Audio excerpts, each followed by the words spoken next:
I'd like to call this Committee of the Whole for Tuesday, May 27th to order. Would the clerk please call the roll? Welcome back, folks. Thank you. Ms. Barnes? Here.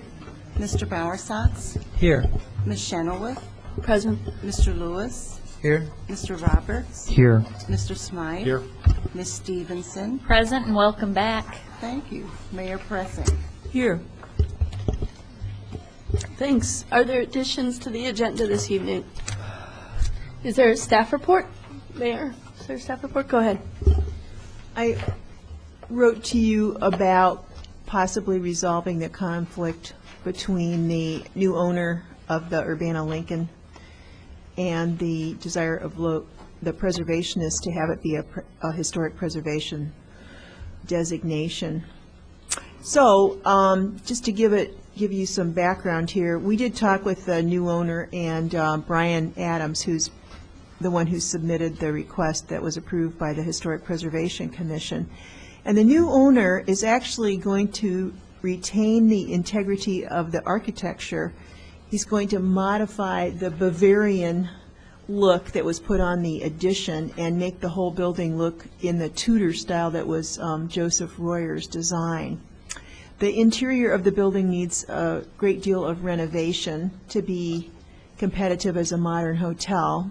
So I think one way to resolve this conflict is to say, if the council doesn't want to give the historic designation for fear of driving away a national chain, to say that because we think there could be greater occupancy of the hotel if there's a national chain doing the reservations, that will bring in more hotel-motel tax, and part of that hotel-motel tax additional money could be used to fund our historic preservation program. And right now we really don't have any funding for it. So I'll have to go over these numbers with our controller, Ron Eldridge, but I did talk with Tom Carino, and I think it'd be reasonable to say we could probably get $10,000 a year for historic preservation if the hotel got an additional $20,000 to $40,000 a year in hotel motel tax.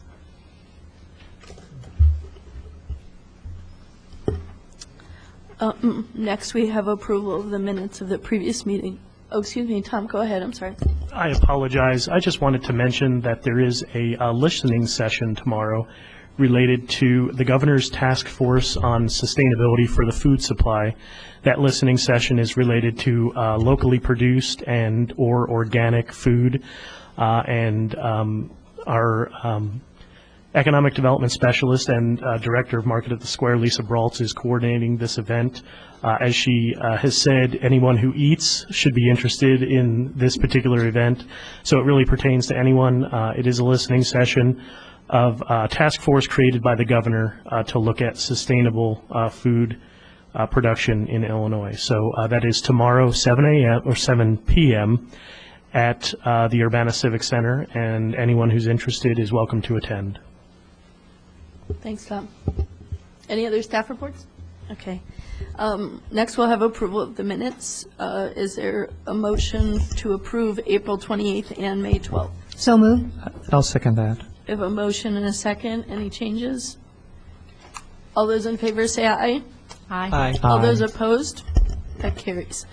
Next, we have public input. For those who'd like to speak to the committee this evening, there are little gold forms in the back of the room. If you just fill it out and bring it up to the clerk, you're welcome to, anyone is welcome to speak on any topic before the council for up to 5 minutes. First, I have Amy Ando from 712 West Michigan Avenue.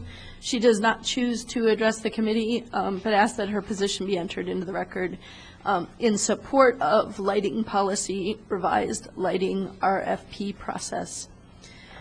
Next, we have John Marlin of 2203 Boudreaux Circle on lighting. John?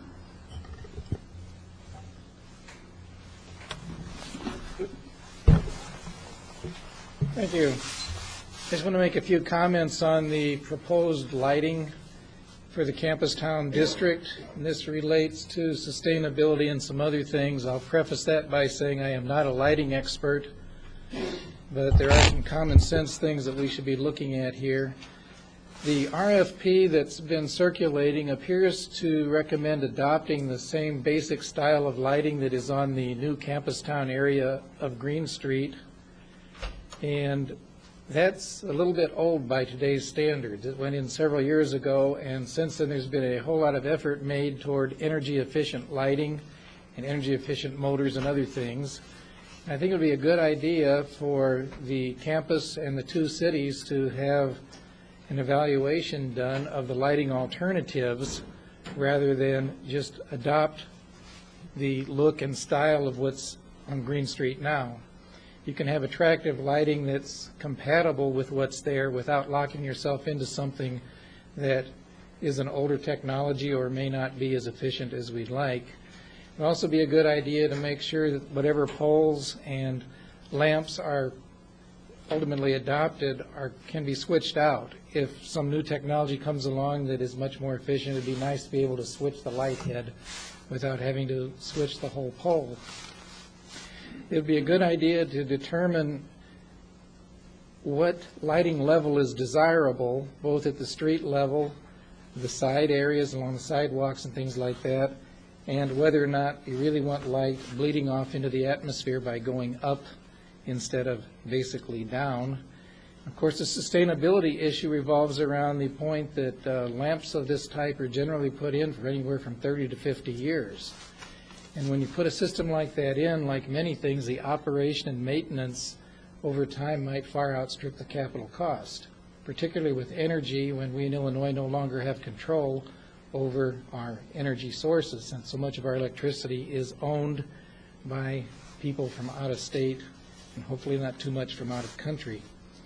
So anyway, I basically support the concept of not deciding what kind of lights we want now, but actually taking a careful look at what kind of lighting would be desirable, what would be safe, what would be efficient, and what will last a long time, and make the community more attractive. And I don't think it takes a genius to drive around town some nights when some of the various campus lighting is in effect and some of the bars, and your head as you come down St. Mary's Road or Route 130, you drive into this bank of lights that your eyes have to adjust to that, and then they have to adjust to a darker situation. And the same is true of some of the street lights. They can really change the way your eyes have to deal with the light.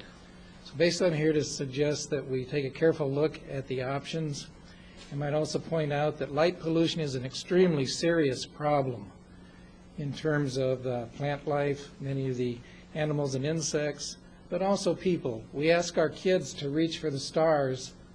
We should at least make sure they can see them so they know what they're reaching for. So, thank you. Any questions for Mr. Marlin?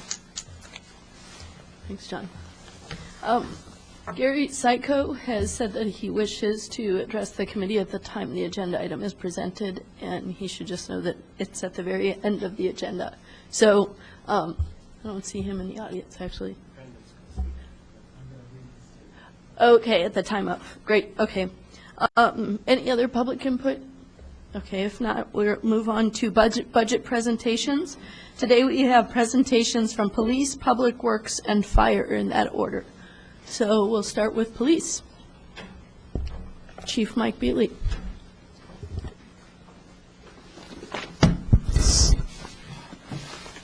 Thank you.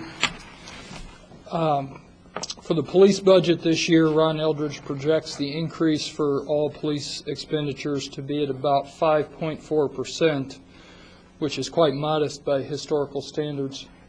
No new police or support staff positions are included in this budget, although I certainly anticipate making such a request next year. Our contractual obligations include a 3.75 increase for police and a 3.25% increase for our police department ASPE employees. Other contractual items like central booking, IWIN, which is the Illinois Wireless Information Network, those are the computers that are in our cars, and our MedCAD dispatch center all went up 3%. We were particularly happy for the MedCAD increase to only be 3%. It looked like it was going to be much more than that. We had some savings realized by a decrease in our animal impound fees contract, which went from $47,000 down to about $35,000. Additionally, we accomplished some savings by renegotiating our crisis intervention services contract with the mental health center. That is still in progress. A couple of line items that did show larger increases included our line item for ammunition supplies, which is mostly for practice, and for bicycle supplies. I'm committed to increasing the use of bicycles for patrol when and where practical. There's a number of approved requests for one-time equipment purchases in this year's budget. And they range from additional Metro, which is our combined SWAT team with other jurisdictions, to electrical equipment for various aspects of the patrol operation.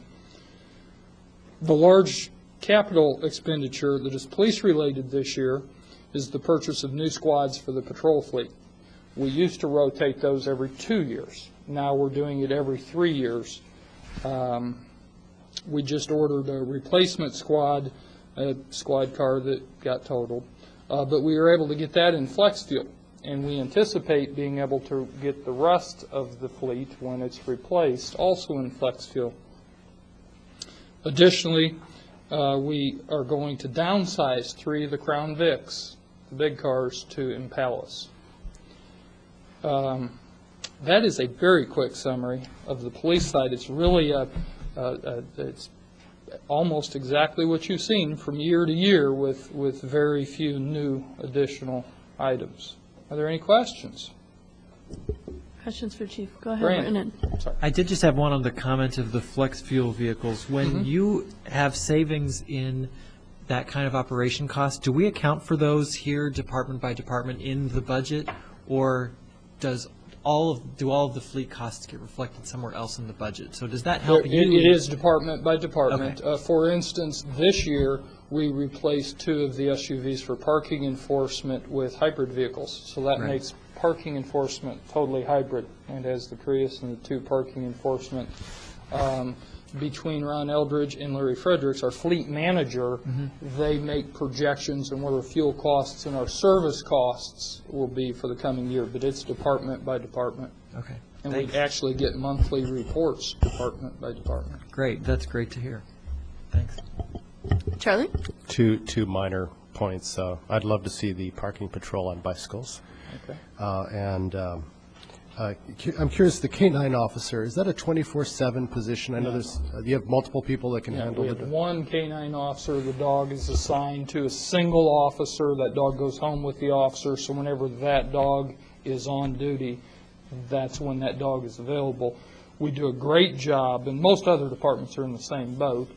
We do a great job in sharing. If our dog is not on, U of I, Champaign, sometimes Rantoul might have a dog, and we reciprocate. Do you ever call the person in on overtime then? Yes. Or, yeah, okay. So, Yes. so there If is some, need be. If need be. Okay, so you have some ways to get around that. Okay. Yes. Okay, thanks. Yes. Robert? Yes and no. I have considered them, but not seriously. We have such a thin workforce by comparison. We're lucky to staff our cars, motorcycles. There's storage issues. There's weather issues. I know they're successfully being used in some local police departments, and I hear from our motorcycle riding officers at Urbana the interest, but it's something that has not been seriously explored. Dennis? Then Brandon? How many officers currently are using bicycles for patrolling? And you did say that you would consider increasing them, but provisionally you made a comment about only if applicable for the task. So I'm kind of wondering, in the future, do you see that being a viable alternative? You already basically ruled out motorcycles, and I would think that bicycles might be harder to, less safe, depending on if they're patrolling really pedestrian kind of routes. So I'm just sort of wondering what you'd say about that. Historically, we have 3 very relatively old bicycles at the police department. We have maybe 5 people who have been trained and are equipped with bicycle uniforms, bicycle helmets. We use bicycles in 2 fashions now. We use them on special details, 4th of July, extra details, details in the park.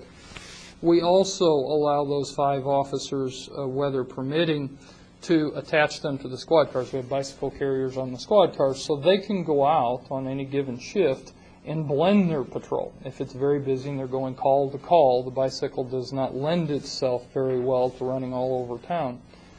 However, if they have the bicycle with the car and things get slow, they can stop and patrol an area of their beat on the bicycle. My plan is to increase the number of officers who are certified and willing to do that. Additionally, I want to buy more bicycles, and we have the funding, I think, this year to get us up to a level that we can dramatically increase bicycle usage over what it's historically been. Brandon, go ahead. Yeah, thanks, Chief, for the update. You had said that probably in the next year you expected in budget requests asking for more staff. I wonder if you could give us sort of a brief snapshot as of today of how the 5th Beat is going and sort of what the call for service and crime statistics look like now that that's been in place for some period of time. The 5th Beat is going very well. Obviously, the 5th Beat did not do anything to increase the number of officers on the street. It redistributed them. Now, council's increase of a few years back to the 5 officers did. The beats redistributed them. It gave them ownership of smaller pieces of real estate. I think it is going very good. I hear from the people in southeast Urbana that this was a very positive move. The officers seem to like it better. Crime statistics so far this year to date are down a little bit what they were this time last year. Last year as a whole, 2007, we were down, I think, about 2% over 2006. So we're maintaining that balance of where we have been for several years. Now, nationwide, things are reversing a little bit. So it is very possible that eventually Urbana will follow suit of the rest of the nation. Getting back to your original question on what specifically the increases would be, I can't tell you that. I do know that we have been operating since the very early 80s with 6 support services clerks. They're responsible 24 hours a day, 7 days a week to keep the front desk staffed. We've known for quite some time that does not work very well at all, especially when 1 or more of them are out for extended periods of time. The workload has obviously dramatically increased since the early 80s. This year especially, we're finding that we have to more and more put police officers on the desk, and that is a very poor use of police officer resources. Police officers themselves, even though the crime statistics are remaining relatively stable and have been for a number of years, the expectations for the police continue to go up and up. They're expected to do more with community service and bicycling and enforcing different types of laws. When you look at statewide average for numbers of police officers per population, Urbana is very, very low. So while I do not have specifics this year, part of the pre-budget discussion was a hold on any new positions, so I didn't put together the research that I certainly would have by next year. Okay, thanks. Other questions? Go ahead, Mayor. On the number of officers, if you compare us with other college communities, it's a little better looking because... A little better looking. Yeah, because you have to sort of separate out the campus part from the rest of the city. Okay. Otherwise, we look pretty bad. Yes, we look pretty bad. Charlie? Yeah, well, reminded me that increasing the number of bicyclists probably also corresponds to fitness levels. Yes. And I know we talked a couple of years ago about fitness programs and such. Where have you gone with that? If you'll recall, in the contract that we signed with the union, I guess 2 years ago, we had the ability to put together a committee and discuss voluntary fitness incentives for voluntary fitness testing. The precursor to that always for me was to give all police officers a medical exam. We have police officers who have worked here 20, 24 years who have never, no medical exam is required past the date you're hired. Firefighters do, Champaign Police do. Police officers have never had medical exams. So before we got to fitness testing, I wanted to give everybody a medical exam. Now, we got that ability in last year's budget, but it didn't come quite the way I wanted to. I intended to test all the officers every 3 years, and how it ended up in the budget was 1/3 of the officers were in last year's budget, 1/3 are in this year, and 1/3 are in next year. Until I can get them all tested, we can't move to the next part, which is the physical fitness testing. Through this year's budget, this document, we put all 3 years. I held last year's money, and we took next year's money, and we have this year's money. We put them all in this year's budget, so I will have the money to give medical exams to all police officers this year, which will enable me to go to the next step, which is the voluntary physical fitness testing. Any other questions for the chief? Okay, just, this isn't budget related, but I just wanted to thank the police department. About 3 weeks ago, someone was trying to break into my house about 2 o'clock in the morning, and I called 911, and the police were incredibly prompt. Of course, helps that I'm only 5 blocks away, and extremely professional, and it was a very worrisome situation. There were 2 officers on foot. They approached kind of stealth to try to see if they could find who was trying to enter the house. At that point, I had turned on all the lights, and I think the person had left, but I just wanted to thank your department. I thought they just did a great job. I appreciate it. Thank you. Anything else? Any other questions for the chief and assistant chief? Okay, great. Thank Thanks you. for. Next on deck is Public Works. Bill Gray, our Public Works Director.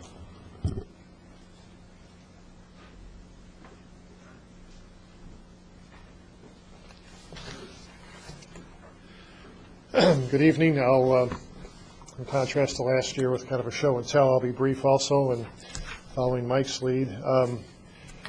Our budget this year is pretty much a status quo budget with respect to the services that we provide to our community. We're not looking at any additional staffing. We are feeling the impacts of rising fuel costs impacting such items such as concrete and asphalt, and those are staple items for our operations division crew for a commodity that we use in a lot of activities we do. So those particular line items have been increased a fair amount to help provide us the materials needed so we can do the work throughout the budget and throughout the fiscal year. A couple items that are not addressed in, one more item that's, we've increased the respective line items for striping and signage, and that's to account for the increased work that will be needed this year and in perpetuity really is for bicycle lane signage and striping and symbols. So that effectively is about a $25,000 per year increase for those line items such as paint and sign materials. And that will be phased in over a period of time as we're able to convert various roads and pavements to routes and bike lanes, etc. As we're embarking on the Philo Road beautification project, we are going to incorporate in those plans and specifications for the contractor to maintain all the planted material for 1 year. And it's a fairly standard requirement. It costs a few dollars for that, particularly the landscaping contractor, to do over those following 12 months after it's planted. But after that, it's going to be our baby, if you will, in maintaining. And so I don't have specific numbers as far as increased staffing or truck or equipment needs, but there will be those impacts for us in next fiscal year for Philo Road, because it's going to take the amount of maintenance and cleanup, et cetera, that I think our expectations are for like downtown and other areas where we have high level of concentration of vegetation stuff, like and around Lincoln Square. So I'm just kind of, as a forewarning here, we're going to need to address that properly with staff. And really, this is a comment made for any additional Philo Road or Cunningham or any other areas work. We just cannot, and I repeat, we cannot absorb it with existing staff. They're stretched to their capabilities with all the beautification work that we do in town. So, like I said, for Philo Road right now, it will be a contractor responsibility to get the plants well established in the first 12 months, and figure in summer of '09 and henceforth will be more Public Works and the Arbor Division responsibility. One item that there is no money for, and I think if we could think about in the next 12 months how we want to tackle it, and perhaps a separate study session would be appropriate, and that is we really need to do a master plan for Public Works. As you may know now, the shared fleet study with Champaign is no longer occurring. Just the interest has waned, and we're not pursuing that avenue anymore with Champaign Public Works. So we're kind of back to square one with the issues of our fleet facility. It's been around for 40 years. It's very much does not provide the equipment and the needs, the space, the services that our mechanics really should have. We store an awful lot of equipment outside. We don't have the roof space, heated space to keep materials and equipment in. We are pretty much broken up into various locations throughout the city with our divisions. We're not, under one roof, if you will, and there are some inefficiencies with that.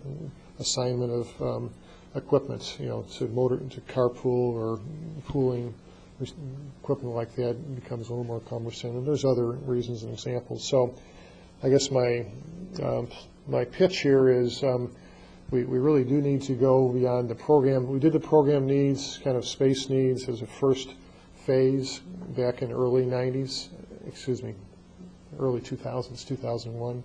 We have the reports done, and the next point was going to be the master planning phase. So, and then we need to look at programming whatever dollars are necessary for Public Works facilities in the future. I'm going to not get into capital projects right now. That's later on in our agenda. So I thought we'd just stick to operational matters right now, and I'll try to answer questions. And if I don't have the answers, I'll get them for you next week. Great. Thanks, Bill. Mayor, and then Charlie. Yeah, I wanted to ask you about the plantings on Philo Road. Yes. We are going to have like low maintenance plants, right? Natural prairie kind of things. That's correct. And you'll do as much mulching as possible but Correct. that still requires more people. Yeah, and as we understand it, really the first 3 years are really key in getting those plants well established and what have you. And the goal is hopefully as time goes on that there'll be less needs. But there's still going to be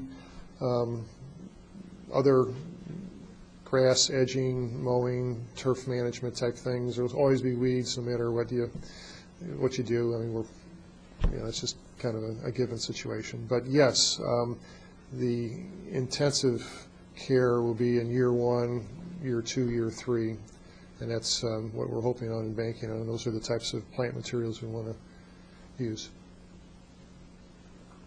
Charlie, and then Robert. Yeah, I'm always impressed with the sidewalk and road repair crews that are out there. With the cost of cement and asphalt going up, are you going to be limited in how much you can get done this year? No, this year, we're able to have our crews work solid, through the year. We've been very mindful of the budget. We're going to be pushing to the upper limits what is budgeted for Public Works. Some years we may spend 95% of our total budget, and Ron knows this as well as anybody, and we're going to be bumping up 98, 90%, 99% probably in most of our line items. So what we are able to do is sometimes if there's a line item that is unspent in the commodity area, we're able to transfer some money to concrete or asphalt to help pay for that commodity. And in terms of thinking for a master plan and building sort of thing, two things come to mind. I guess how much money are we talking about I know there's the building next door that was purchased with the idea of maybe expanding that way. So, ballpark, what kind of money are we talking about? And is there any opportunity to go back to the county and expand their facility in any way on their space to accommodate us, since they're not very far away? The master plan budgetary item, and I'd have a better number a year from now because I would like to talk to some architects that do this type of work, given our circumstances, to get a budgetary number. But my guess would be certainly in the $75,000 to $100,000 range is probably what a master plan would be, at least what we're thinking about. With respect to the county, we had those discussions a few years ago. I know that the facility that's built, which is a beautiful facility, is certainly going to accommodate their needs for years to come. We had some discussions with respect to fleet component to it, and this needs to be verified, but I'm not so certain that the building as it stands today would be capable of totally taking on our workload of 150 vehicles and our mechanics, et cetera. What kind of money, you've talked about a master plan cost, what kind of money are we talking for a building? How much did the county spend on their building? I am not certain if it's plus or minus $5 million, but I'm not certain what that number is. I'd have to confirm that. So we need to start saving our pennies. Well, and Nickels and my dimes. initial reaction is I don't look at a totally brand-new facility necessarily. I think it's been our mindset for some time since 2001 that we would use what we currently have and expand to or add to. And I think there's some opportunities to do that, but maybe one option, if you will, early on could be a totally new facility to see what that cost compares to with others. But I think there's a lot that we can do with where we are, but just a matter of expanding our current facility further east and look at parking and whatever in other locations. But again, we don't have the answer. That's why an architect would need to come in and help us. Robert? And Dennis?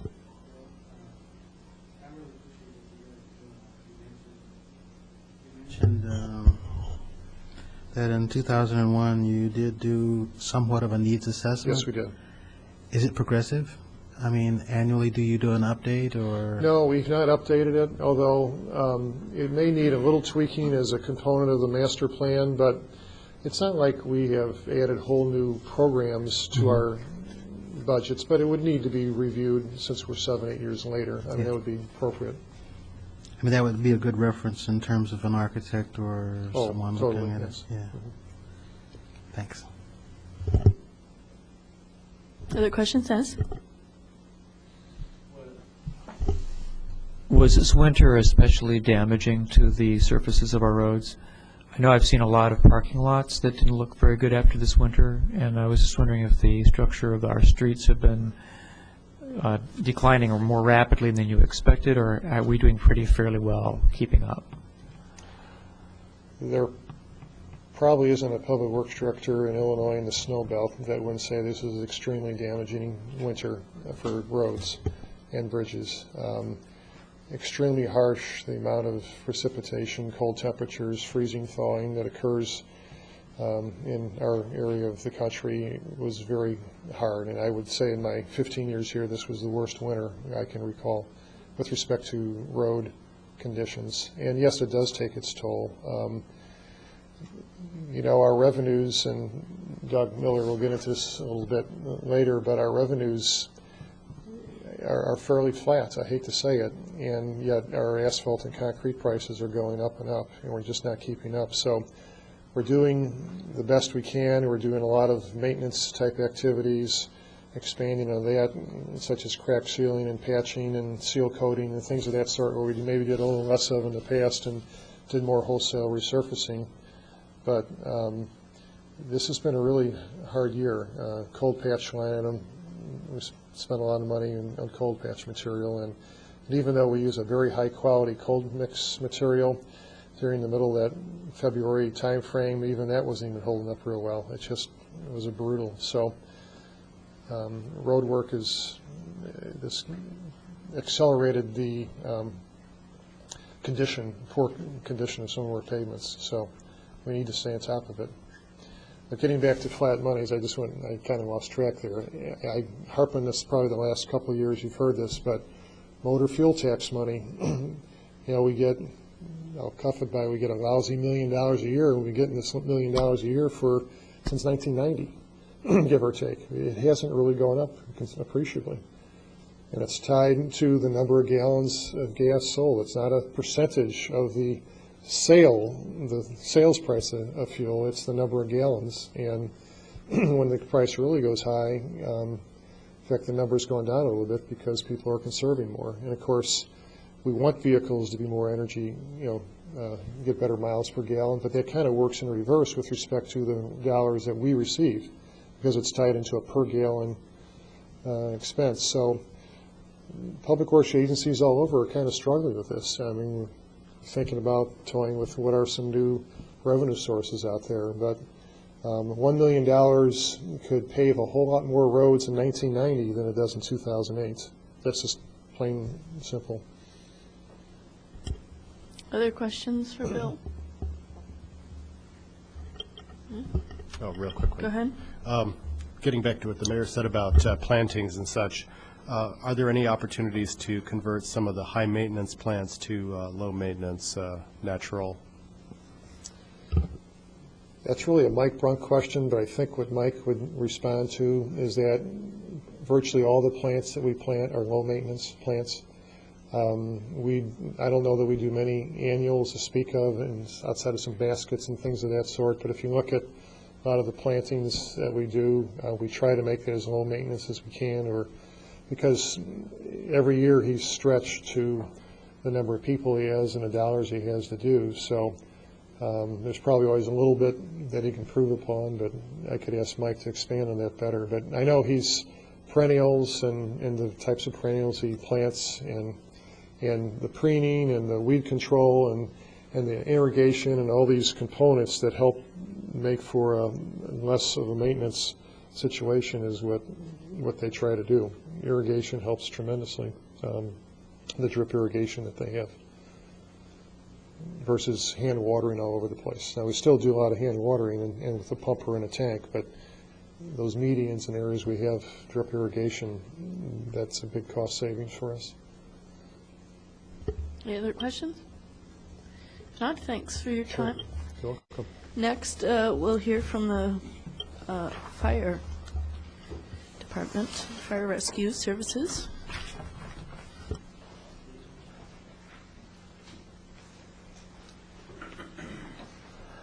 You guys coming up here, Ben and Peggy, okay? Thanks for letting me come in front of you tonight and bring you some information. I'll talk in just a minute about some of the other people you see up here as part of our city departments who have been a great help for us, and I'm greatly appreciative of them, and I'll tell you about that in just a second. I want to kind of do a quick overview of my budget and then actually launch into a couple of the things that's part of the packet that I gave you guys last week. You ever notice how the print keeps getting smaller and smaller on these pages? It's amazing. My budget is actually, if you probably look in there, it's an overall increase of 7.5%, which is a bit more than the other budgets. And it's due in part by what I think was a very positive aspect of our relationship that Mayor Pressing was very instrumental in doing for our labor contract, and it was a very good thing, and you as a council supported that, and I want to thank you for that. It's been really good. And part of that was the conversion of 15 firefighters to engineers, and the other part of that was converting 3 lieutenants to captains, which is really going to be a huge step for us to be able to get some things done and have a little more professionalism in terms of our operating the apparatus and the overall provisions of running a shift. So I thank you for that. I did, again, we have no increase in full-time personnel this year, although I did ask for that, and recognizing I have the largest increase of budget. It's only fair that I didn't get that, but like Chief Bealey, I'll maybe come back next year and ask you for that again. A large portion of what we do is non-emergency, which Division Chief Tony Foster here is in charge of, and Tony runs 9-0 constantly. He's a workhorse, and he never stops. I don't know if he ever sleeps or not, but he has a huge workload, and I wanted to try to get him some help with that. And we found some, we found some other ways to do that. So we didn't add that, but I'll maybe come back next year and ask you for that. But I didn't want to seem appreciative for what I've gotten, but I wanted to mention that. In front of you also is an annual report that, well, for the first time I can remember in about 25 years, that we've really been able to accomplish. And I don't know if he's probably not here. I want to recognize, we have so many talented people in the fire department. I am just so blessed with a bunch of people who can do so many things. And this annual report that you see before you was actually prepared by a firefighter by the name of Stephen Doggett, who has some technical expertise, brought it together with some desktop publishing, and just did a wonderful job on this. And this is something I'd like to bring to you now from now on out annually, and kind of maybe build on it. And, I'll just run through it real quick here because you have it in front of you. I know you've looked at it, or you might have time to, but we've kind of overviewed the department, the amount of calls that we've had, how those calls are broken up. I thought it was very interesting if you look on the page here where it shows the graph.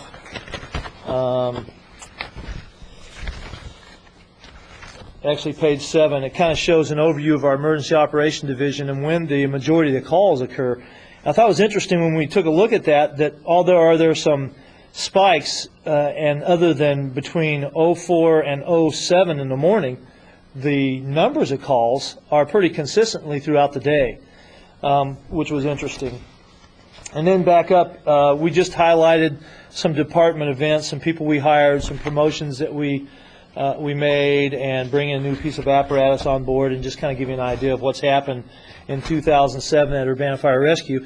And then at the end, we had the Prevention Education Division, and as you, I know, are well aware of, not only the guys and gals run to calls, but they also do a lot of non-emergency prevention education work where they're meeting residents and portions of the city, schools, through Risk Watch, and knocking on doors on Saturday throughout the good weather, and just spending a whole lot of time in fire prevention. And I must say, I'm a little bit afraid to mention this, but I will mention it because I'm so proud of the fact that we have not had a fire death in Urbana since 2007. And it was a little 7-year-old girl that I swore we'll do everything we can to keep that from happening again. And these guys have done that, and they've done an excellent job of it because they work hard at prevention. And I'm just very proud of that. 97, not 2007, 97. If I call your attention then to the next document, which is a strategic plan that we kind of took a stab at this year for the first time. And I might mention that I didn't think we'd done a real good job in the past of bringing you direction on where we need to be, short-term, long-term, not only in the department and how we function, but in our station locations and all the things that we do as a department. So I felt like we needed to come up to speed on that a little bit. And I'd like to also recognize, I already did Division Chief Tony Foster and Division Chief Brian Neitlinger, Division Chief Jeff McDuffie, who is on his way back from St. Louis, and Division Chief Russell Chisholm, who is out. Oh, there he is, right there. I just told him you were coming back from the Arch City.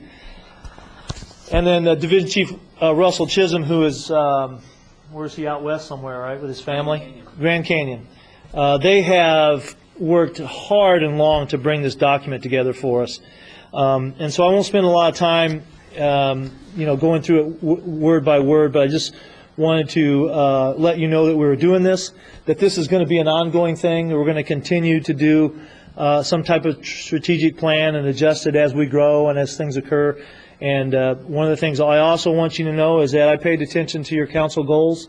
Some of the things that you asked us for, we've implemented into this strategic plan, and we'll continue to do that as you give us the direction and advisement on that. This is some of the things we did was just kind of overview our mission, our values, health and safety, our professional excellence, the diversity that we feel we have as a city and what we need to do to help maintain that. And then we identified 5 strategic objectives, and then you can see we outlined under each strategic objective who had that operation, what we were expected to do, and some kind of a timeline as to when we would accomplish that.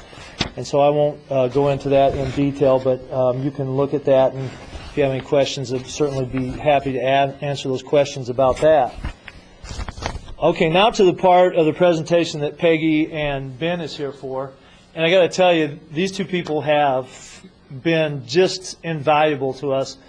Ben and Peggy both. Peggy does a lot of mapping for the Public Works Bills Department, and Ben, who is real involved in the GIS, is that the proper way to say it? And we discovered we had $30,000 budgeted for this last year to do this, and we took a look at that and thought, I think we can do this. I think we can do as good a job as some $30,000 consultant. And I don't mean to sound prideful, but I thought we could do it with the use of other city departments and bring us all together in that synergy, be able to produce something that would be a real valuable document. And I think we accomplished that. So Ben has put together the mapping of this, so I can kind of show you a little bit of what we've done to come up with some of the information and data to make determinations on where we think we need to be headed. So do you all have that on your computers in front of your screens? Okay. And what we have here is basically an overview of the entire city that we brought together. And what we has done, and in fact I wouldn't want to be remiss in mentioning Bill Desjardins, who took all the Firehouse data, which is our software for calculating the runs that we have, and put that into the map to show where we had responded over the last 5 or 6 years or so. And so we could look at where the areas were that we were deficient, where the areas were that we were doing really well at. If you look at the overall map, is that cursor going to get me? You can kind of see right here that brings us to an area of 150 and 130, which is the new development of the Walmart and some of the Menards development that will be occurring. And then up here is the Cunningham North 45, and I believe, is that airport right there, Ben? Mm-hmm. Airport Road. Yeah, just a second. The yellow represents, I have to admit I'm a little bit colorblind, so I have to have a little help on this. Between 4.5 and 6. But yeah, the yellow represents between 4.5 and 6 minutes, which is exceeds our goal of response times. And you can kind of see that's where we're at now. Ben, you want to zoom in on that? You can kind of show them.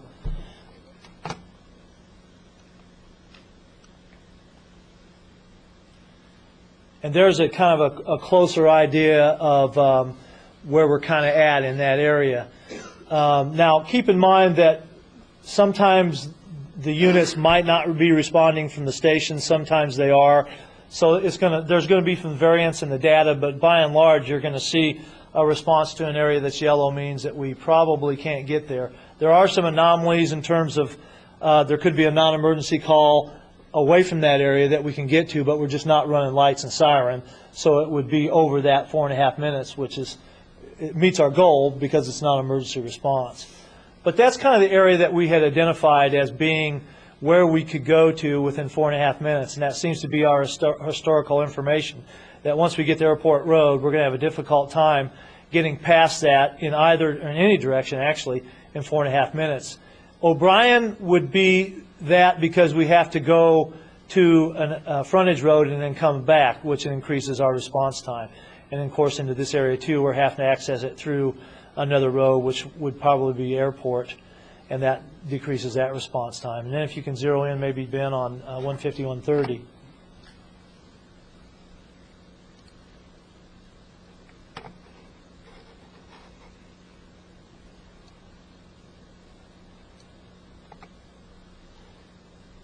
And there you have basically that development along 150 and 130. And you can see pretty consistently, and we know from our response times that we cannot make the Walmart in 4.5 minutes. And so anything past that is going to be past that 4.5 minute area. You can also see there are some spotting in the Behringer Commons area where we're going to not be able to meet it also.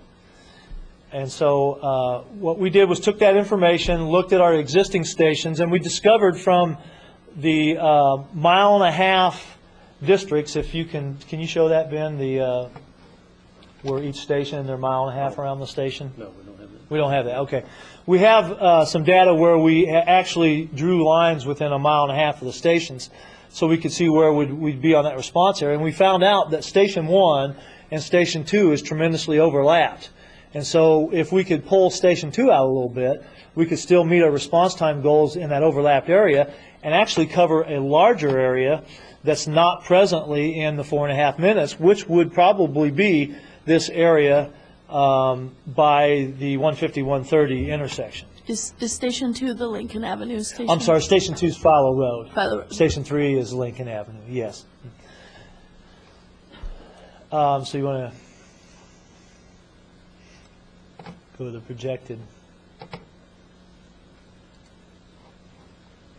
Is that the new? Yeah, this would be the Okay. What you're seeing here in this irregular pattern is if we considered moving that Station 2 out in an area that would not have as much overlap inside the 1 and 2 intersection, we could actually hit a large portion of what's not now in our 4.5 minutes and be able to resolve some of that problem. And so that's what you're seeing here, where Ben is taking the response times and calculated moving that. Now, we looked at possibly moving it to an area along Windsor Road between Myra and 130. And that would be a projected area where we could move that to. And if you go to then the fire station location study, what we did and the things that are brought into this to develop response times and station locations are ISO, which is Insurance Service Offices, our call volume, and our call growth. And ISO, in terms of what they do, is they take that 1.5 mile grid and they count the number of hydrants in that 1.5 mile grid. They get an average of that, and when you have a built-out area that comes to 50% of the hydrants, then they say you need another station. And that's how ISO looks at station locations. We used that. We used our response times, and the division chiefs actually went out and took a stopwatch and drove some of those areas to see what it would take us to get to that. And that's how we developed our 4.5 response area that you see there. If you look here on the standard response districts under the station location study, you can see that if we calculate the number of hydrants that would be built out into the Menards development, once it's completely developed, we're going to be well over our 150, which is the 50% of the half average.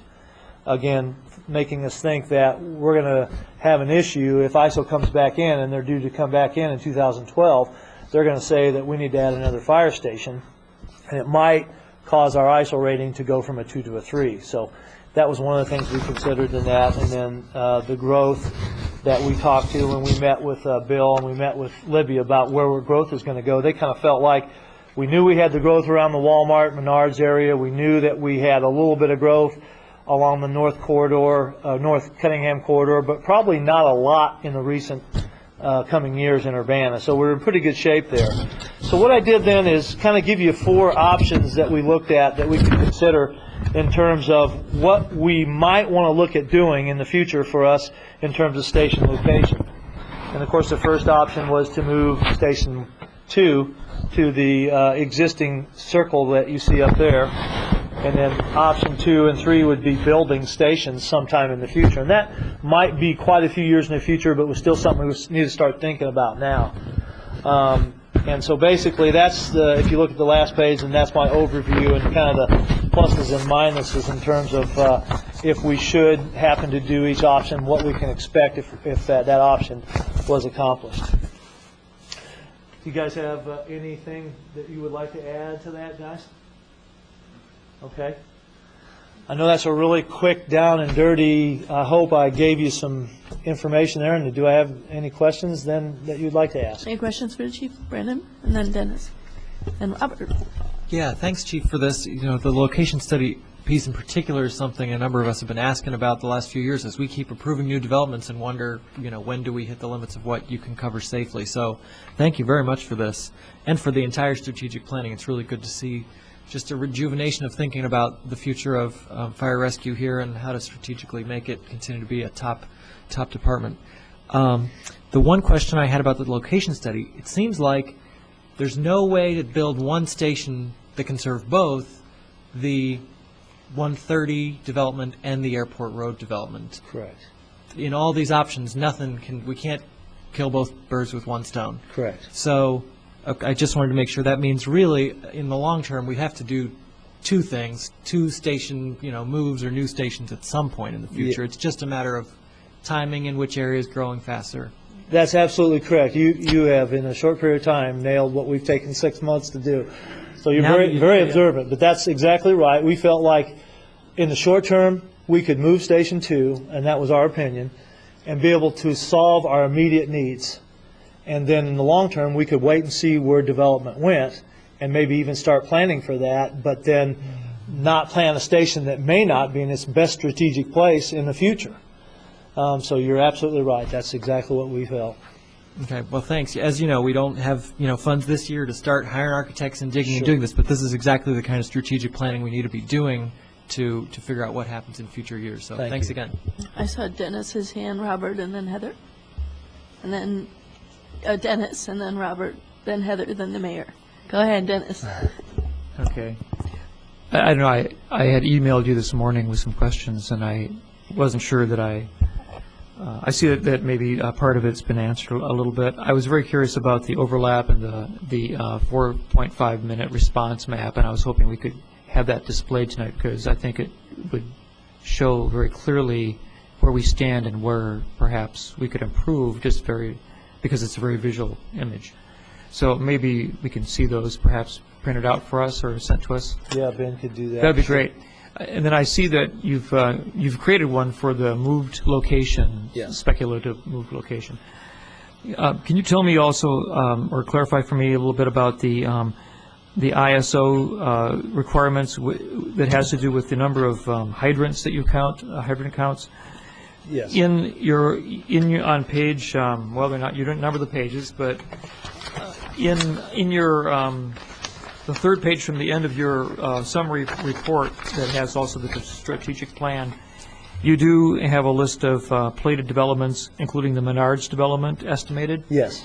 And you have the area from Washington to Florida with the number 16.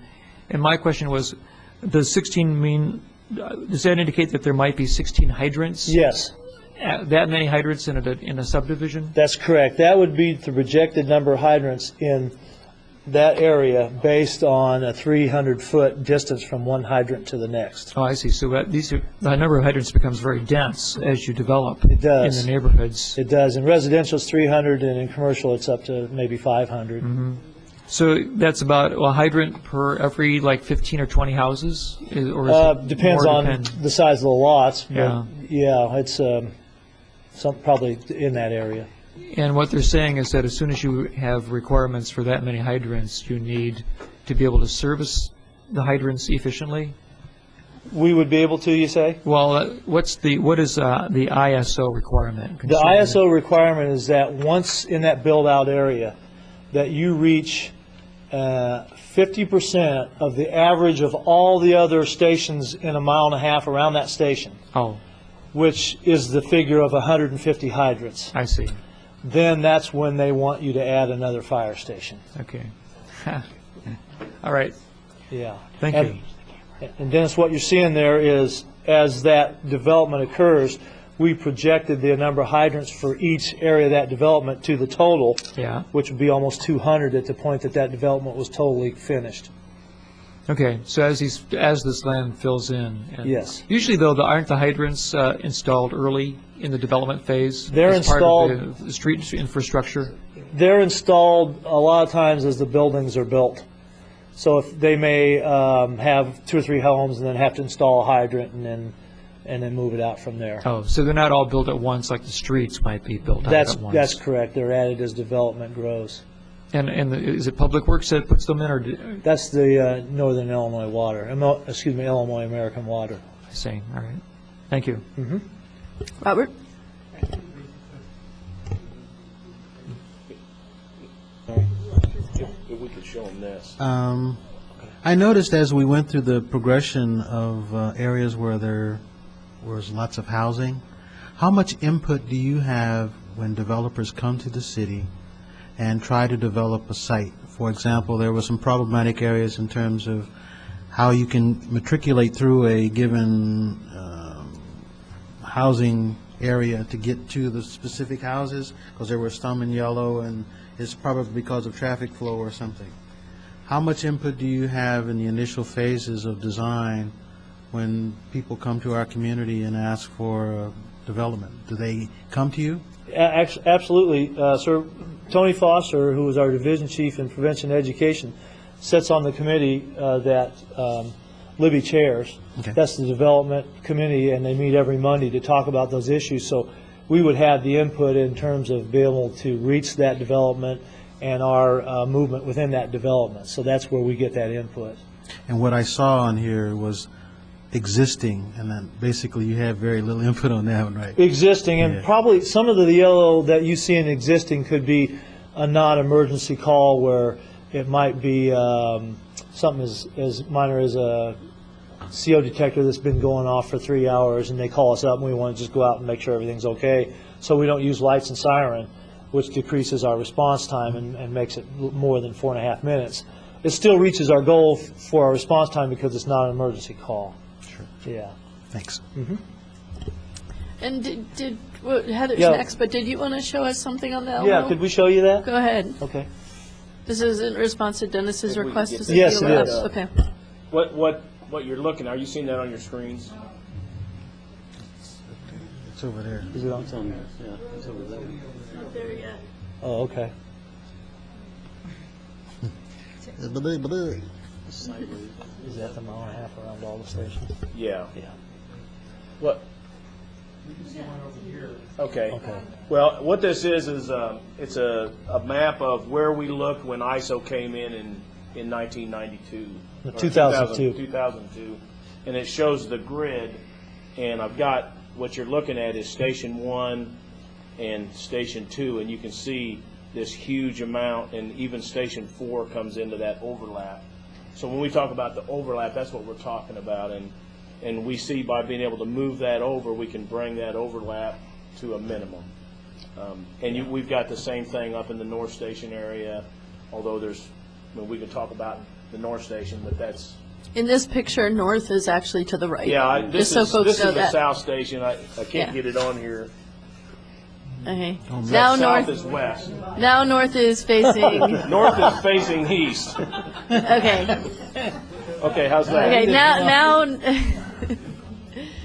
There you go. Commander This is south.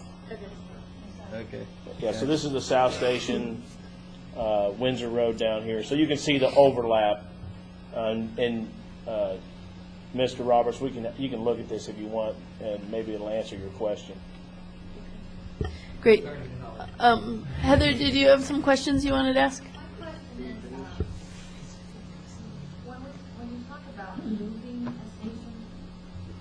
Are we talking about like just shutting that station down and just building a new station, or? Yes, we're talking about building a new station to replace that station. Okay, and have we looked at 130? We've looked at 130. And is that not feasible? And my question is that it would seem to me like if we could find a place on 130, that would make, it's just plain in my mind Sure. that we could shoot up High Cross Road over to Airport and probably make that 4.5 minute. Has that been tried? Or? Yeah, in and fact, it's not possible. It's not possible. You're absolutely correct. Okay. And what we looked at doing, Heather, was trying to find the best strategic location for Station 2, the Fowler Road existing Right. station, so that we didn't make ourselves deficient in the existing areas, Right. but yet still covered the areas that we weren't efficiently covering. And Airport Road, in fact, exceeds that because there's no quick thoroughfare through there, plus it's a long run. What we did do, what I thought was really interesting, when these guys actually went out and drove it, was that we found out by accessing Route 130 and the 50 to 55 mile an hour speed limit, we could really increase our ability to hit that area of 150 and 130 that we didn't have on the South Fowler Road station. Right. Because we're closer to that 130 corridor. Right. Hit that, we can go straight down that corridor and access that whole area.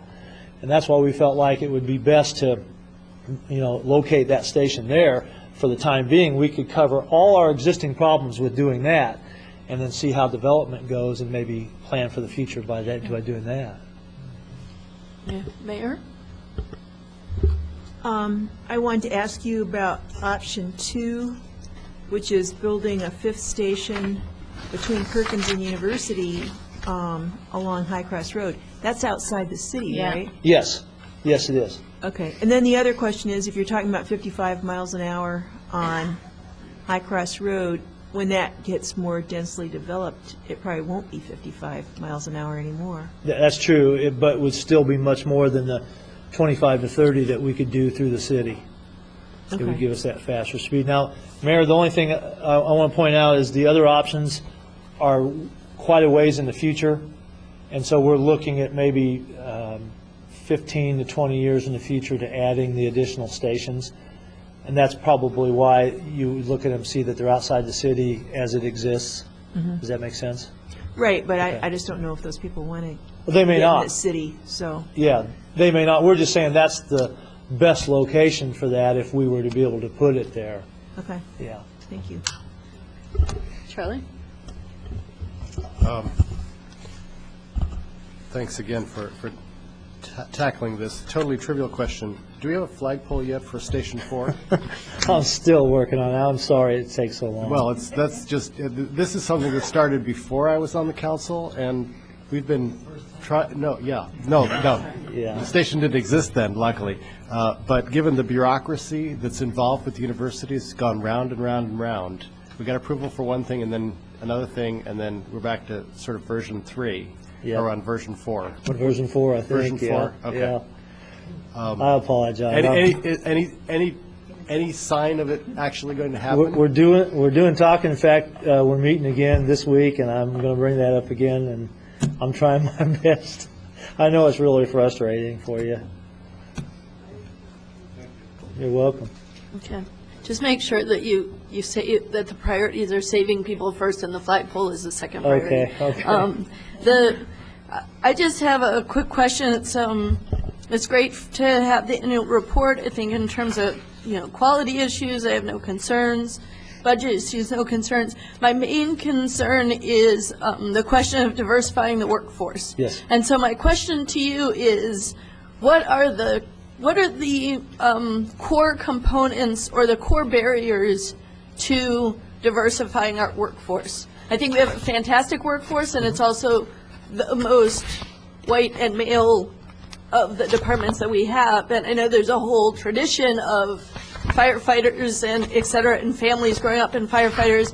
And I think we're at an age where it's time to really expand that tradition and open it up. So I want to understand, what are the barriers to diversifying the workforce within the fire department? And what are, I see the general kinds of things, which I expect to see these kind of general things, but I'm looking for more specifics, and I would like us, maybe, if you could speak to it now and then in the future, if we could really look at some detailed plans of how it is that we're going to diversify the workforce here in Urbana. No, absolutely.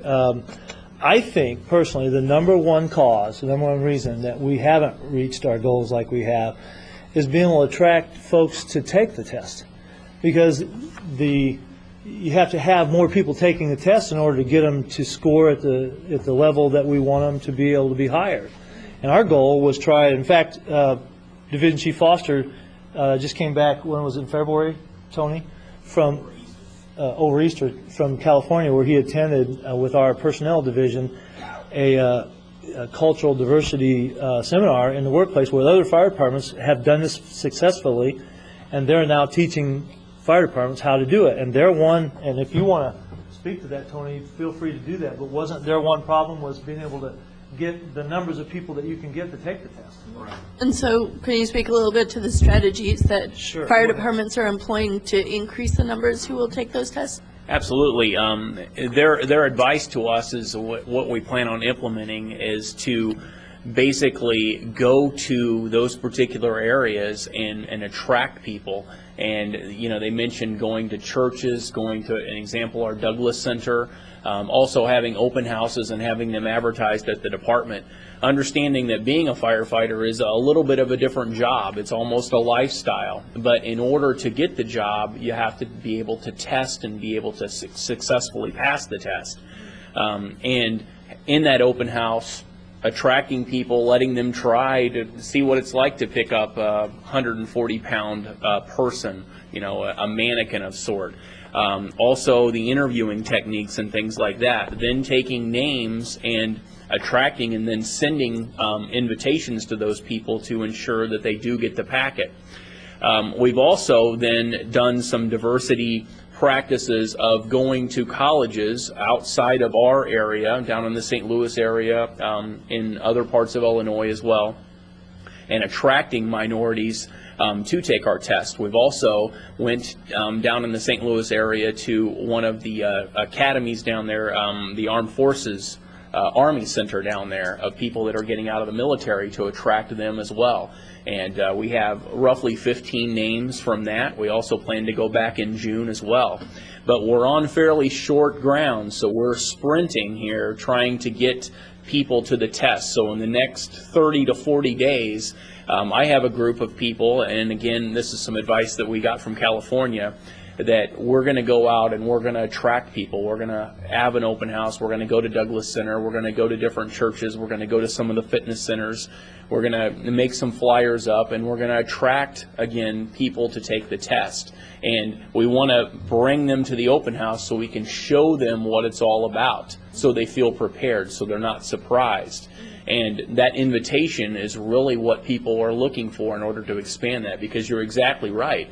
When people think of a firefighter, they may think of that general white male, but that is no longer the case, and we have to be able to spread that out and make certain that we can be successful, and that was their best advice in California. Yeah, and a firefighter's job is a tough job, but it's also a good job. It's a solid and fairly stable job, and we have a lot of folks getting out of high school and Parkland College here locally who have barriers of access, both to the University of Illinois to continue their education and also to good, stable jobs. And so this creates all kinds of problems, and the city needs to be part of the solution to that. You may have tried some of these, but instead of a question and answer, I just have a list of ideas for you to consider. Let me get my pen. Okay. The first is to recruit from Lincoln's Challenge, to meet with Lincoln's Challenge, to develop a strong relationship, to have Lincoln's Challenge come regularly to the fire department, and to cultivate folks, because those kids are fairly physically fit. It's part of their education. There also tends to be a number of non-white high school age kids in Lincoln's Challenge. The other is to consider working with one-to-one mentoring in the high school, and in particular, and I don't know if this is possible or not, but if I know firefighters not only fight fires, but they also do a lot of education, and if part of that educational time could actually be potentially working with mentees, so that basically you have kind of like high school interns who are in the firehouse and start to acclimate to the culture so that they feel comfortable and it starts feeling like home for them. So the other is to have a club in the high school that does peer education about safety issues, so that teens are teaching other teens. You can one group to actually look at is Planned Parenthood has a TAG program. It's the Teen Awareness Group. They do sex education through peer-to-peer kinds of things, and they have a very strong track record here locally. And so that group could, by looking at how they've been able to kind of work in the school system and work with teens on peer-to-peer things, you could also do peer-to-peer recruitment. So once you have a group of kids who have a firefighters club or are interested in safety issues, you can educate them. I'd also consider actually having job opportunities for youth where you're funding them to do education with their peers so they become ambassadors for the fire department.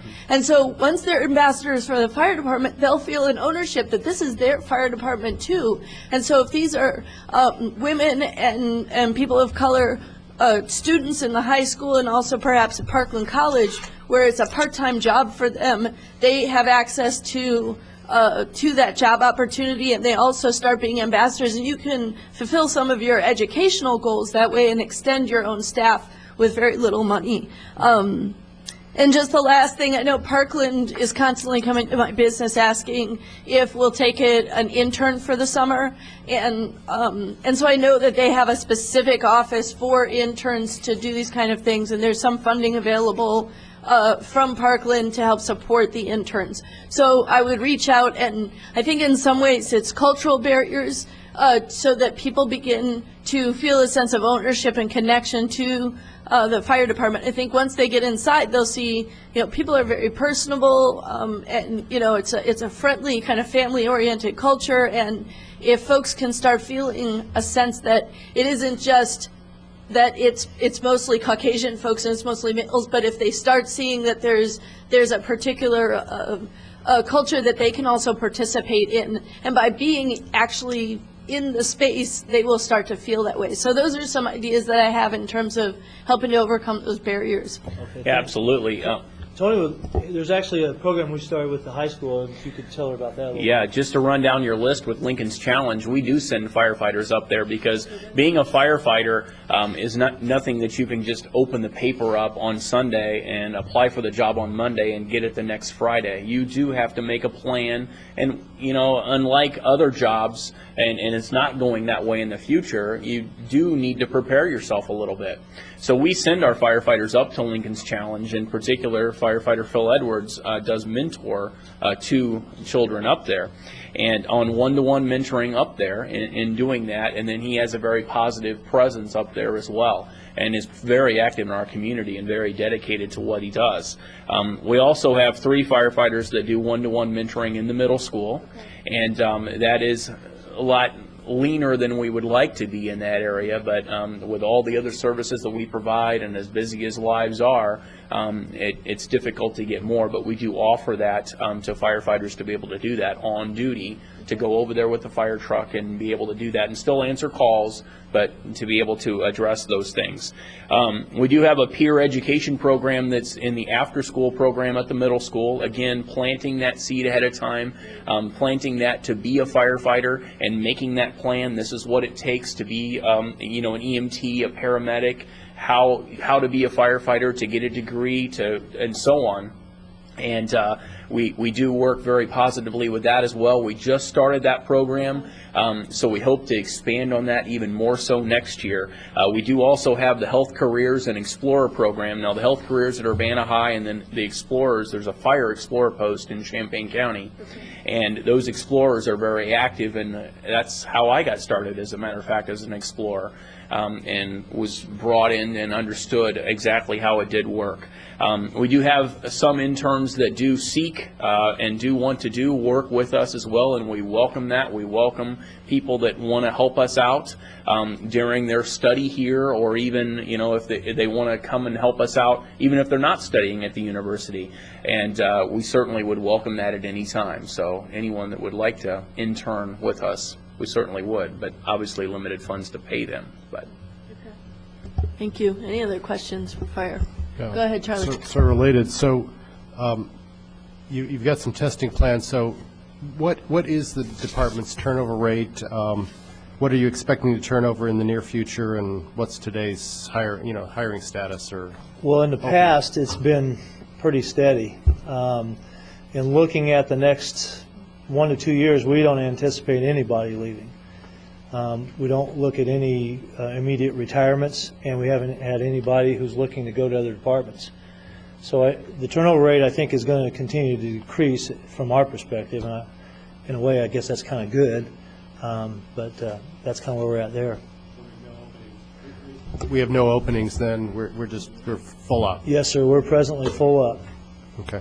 So even if we do this testing, that really just, that doesn't mean we'll have something for those people to test for. That's a good point. I don't want to fill you full of things that can't be true. We'll try our best, but you're right. There's no openings, and we don't anticipate any openings so there's probably not going to be a lot of spaces in the next few years. Other questions for the fire department? The chief? Okay. Thanks for Thank your time. you. Appreciate it. Okay, I think that concludes budget presentations for today. Is that correct? So we will move on to ordinance number 2008-05-041, an ordinance approving the Champaign-Urbana Solid Waste Disposal System annual budget fiscal year 08-09. And after this, I'm going to call for a 5-minute break, just so you know that it's coming. So we'll start with the solid waste disposal system. Bill?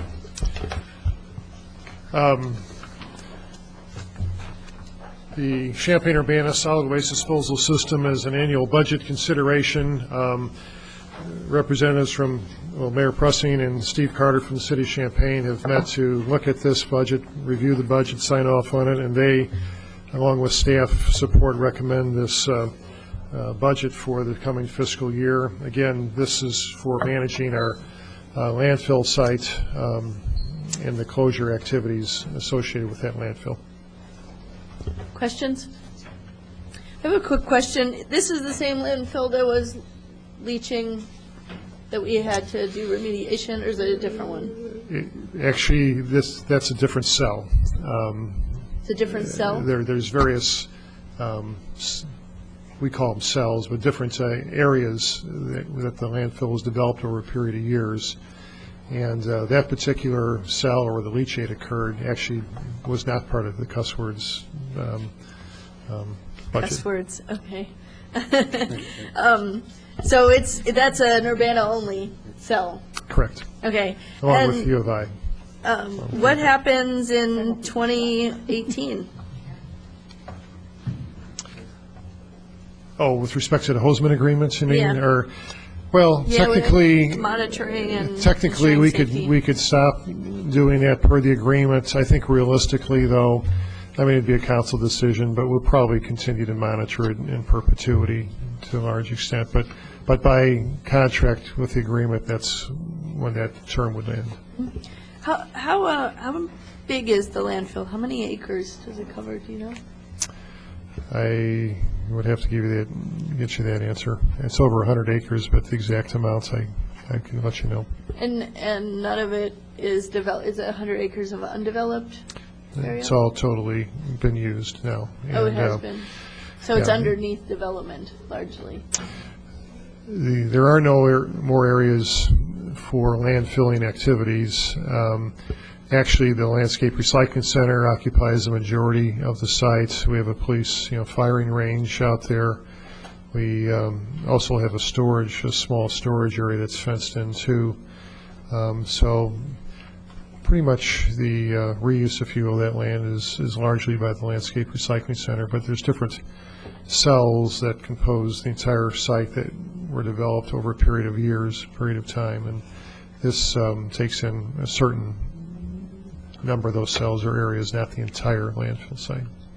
I'd entertain a motion on this. We have a second. Motion from Charlie, a second from Lynn, I believe. Any discussion? All those in favor say aye. Aye. All those opposed? That carries. I'm going to call for a 5-minute break, and we'll come back and talk about the capital improvement plan. And he's our capital improvement plan expert, and he'll kind of go over the highlights of the memo that prefaces the capital improvement plan document before you. Yeah, I'll give a brief overview of that memo, and then we go to the questions after that. I believe we handed this out on May 12th to the council members, the mayor, and certain department heads, and then it was in packets last Thursday for other people that get the packets. The 2008 capital improvement plan includes a cover memo, the project list, cash flows, and maps as usual. It's also all online, thanks to Kelly Cundiff. It's on there. If you search for capital improvement plan, you can come and look at the 2008 CIP online. The cover memo discusses all the major items, I believe. I'd like to emphasize that all the numbers that you see in the plan are in 2008 dollars. We do not increase estimates by projected inflation in, say, for 2010 or 2011 and so forth. The cost estimates and revenue projections have been updated since last year. Unfortunately, as Bill mentioned, last year's situation of large cost increases and flat or decreasing revenue is continuing for roadway and street lighting work. Recent cost increases for this type of work were 20% in 2007, and they are expected to be in the 12 to 15% range this year.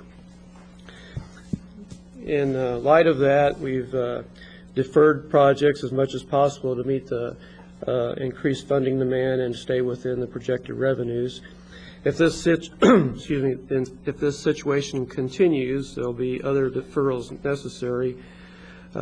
This situation, as was discussed earlier, creates a need for more spot and temporary repairs, which are done by our in-house crews, and it may eventually increase the cost of street work in the future due to base failures, the subgrade failures due to pavement deterioration, and that a project that once might have been an overlay is now a base repair and patch and so forth, and gets close to reconstruction.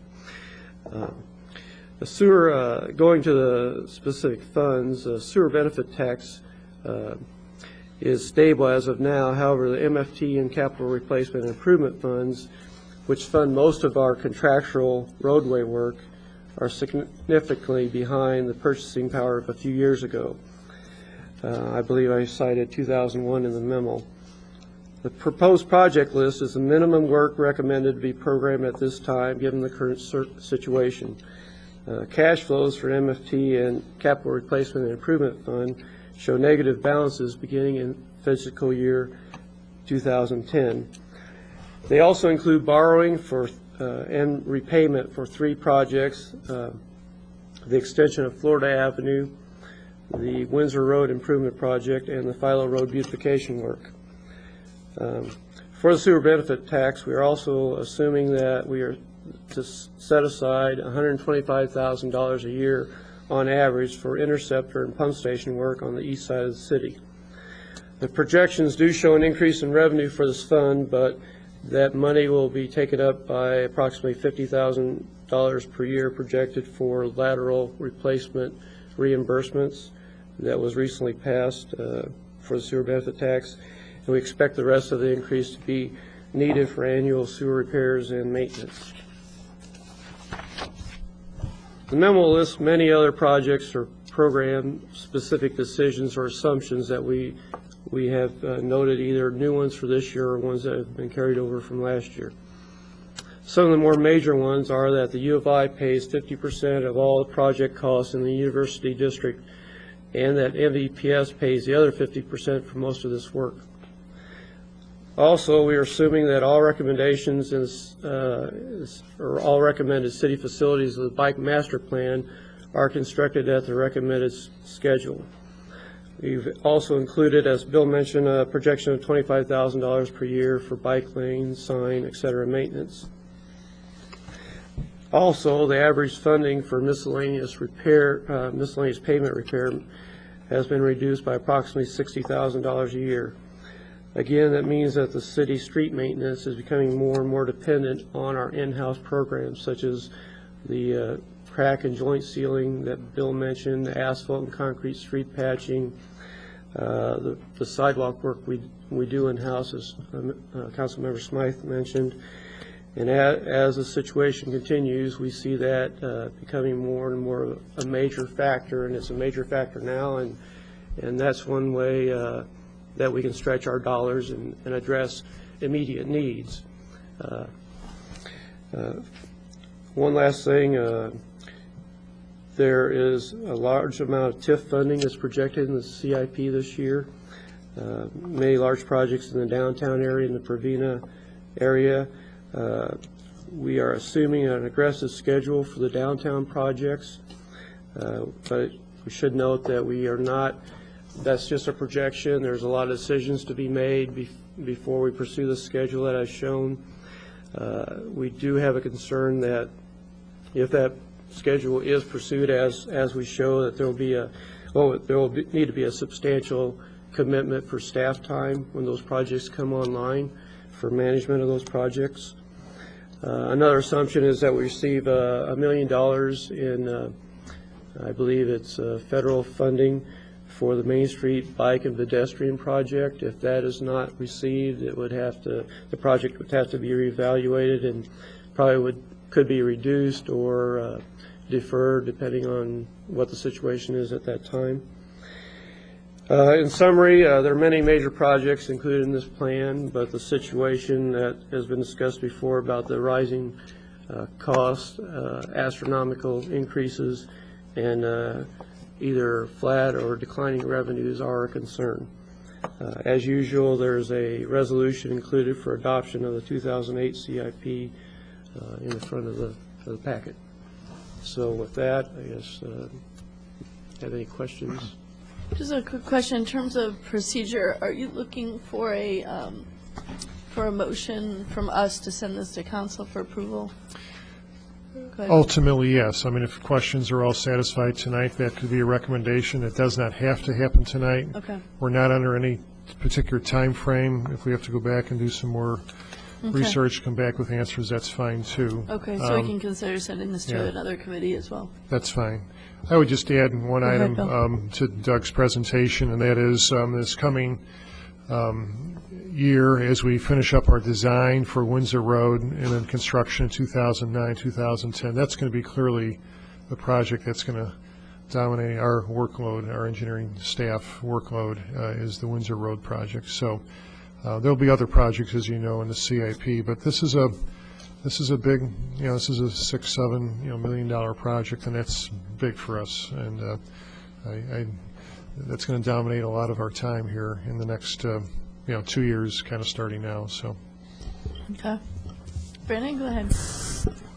Yeah, thanks, Doug and Bill, for putting this together. First off, I just wanted to thank you for working the sort of bike master plan pieces into this. I think the two fit together really well. I basically have 3 questions, and they all focus on TIF districts and sort of how we prioritize what projects get TIF funding and what to do in those districts. I think it's funny, looking at the CIP, it really struck me how much of the projects right now are focused on Southeast Urbana with, like you said, well, there's Philo Road, Windsor, Florida Extension, Washington work, a lot of projects in that corner of town. And then in the future, things like the Boneyard project in the downtown and the TIF districts. And so those are some of the projects I wanted to ask about. First, in the category of TIF 1 and 2, there are a couple projects that are scheduled to happen before Boneyard projects that I'm not sure what the justification for why they might be more important. Maybe there are commitments, or maybe there are redevelopment agreements or things that promise that we would do them.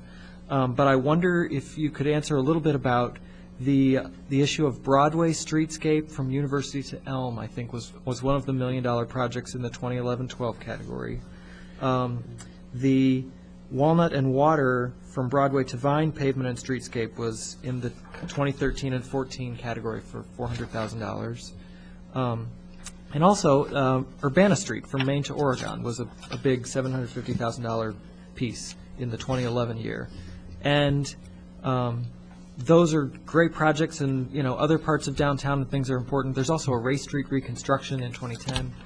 But to me, as I think about where's the strategic place we can make a difference and where's all the redevelopment happening in downtown, it's Almonds and Denny's and 5 Points East and West and lots of places along the Boneyard, and obviously focusing there is important. So of those other projects I mentioned, can you kind of say how they made the priority sooner? Is it that there's commitments or that we've been promising to people we'll do them? It's mostly what we envision as a construction schedule. Mm-hmm. We actually need to know what we're going to do at Race in the Boneyard and at Broadway in the Boneyard. And you could, I suppose, you could do parts of the Boneyard, but the bridge is going to, if the bridge is replaced, then you would not be able to do that part of the Boneyard until after we get the bridge replaced. And same way at Broadway, if there's something major going on at Broadway Avenue, then you would need to do that first.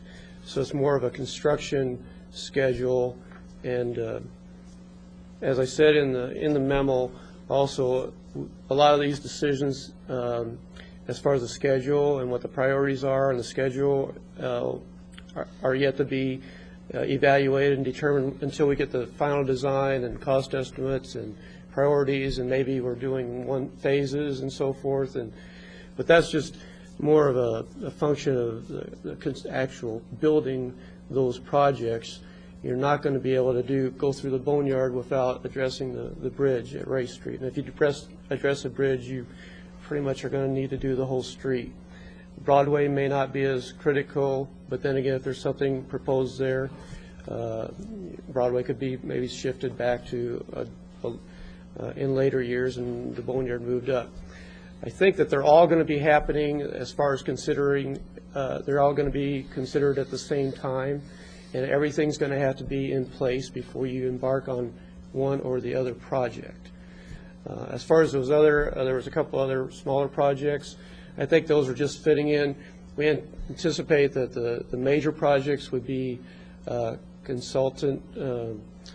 would be engineered by consultants, be out of house consulting work, but there would be some projects, smaller projects, the Provena projects and Urbana Avenue and the water and Walnut would probably be ones done in-house, and if the money is available, then staff can do that. They're not really connected to the Boneyard, so it's kind of a separate, can go ahead on a separate schedule, as long as and as I mentioned in the memo, we have the major projects, the Boneyard, Ray Street, and the Broadway Avenue, but there's also things. This is a dynamic document.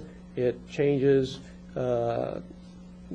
In several months it may change. There may be other demands that are placed that have to be put into our cash flows. We've discussed this with Libby and Tom, and as far as other demands for other projects.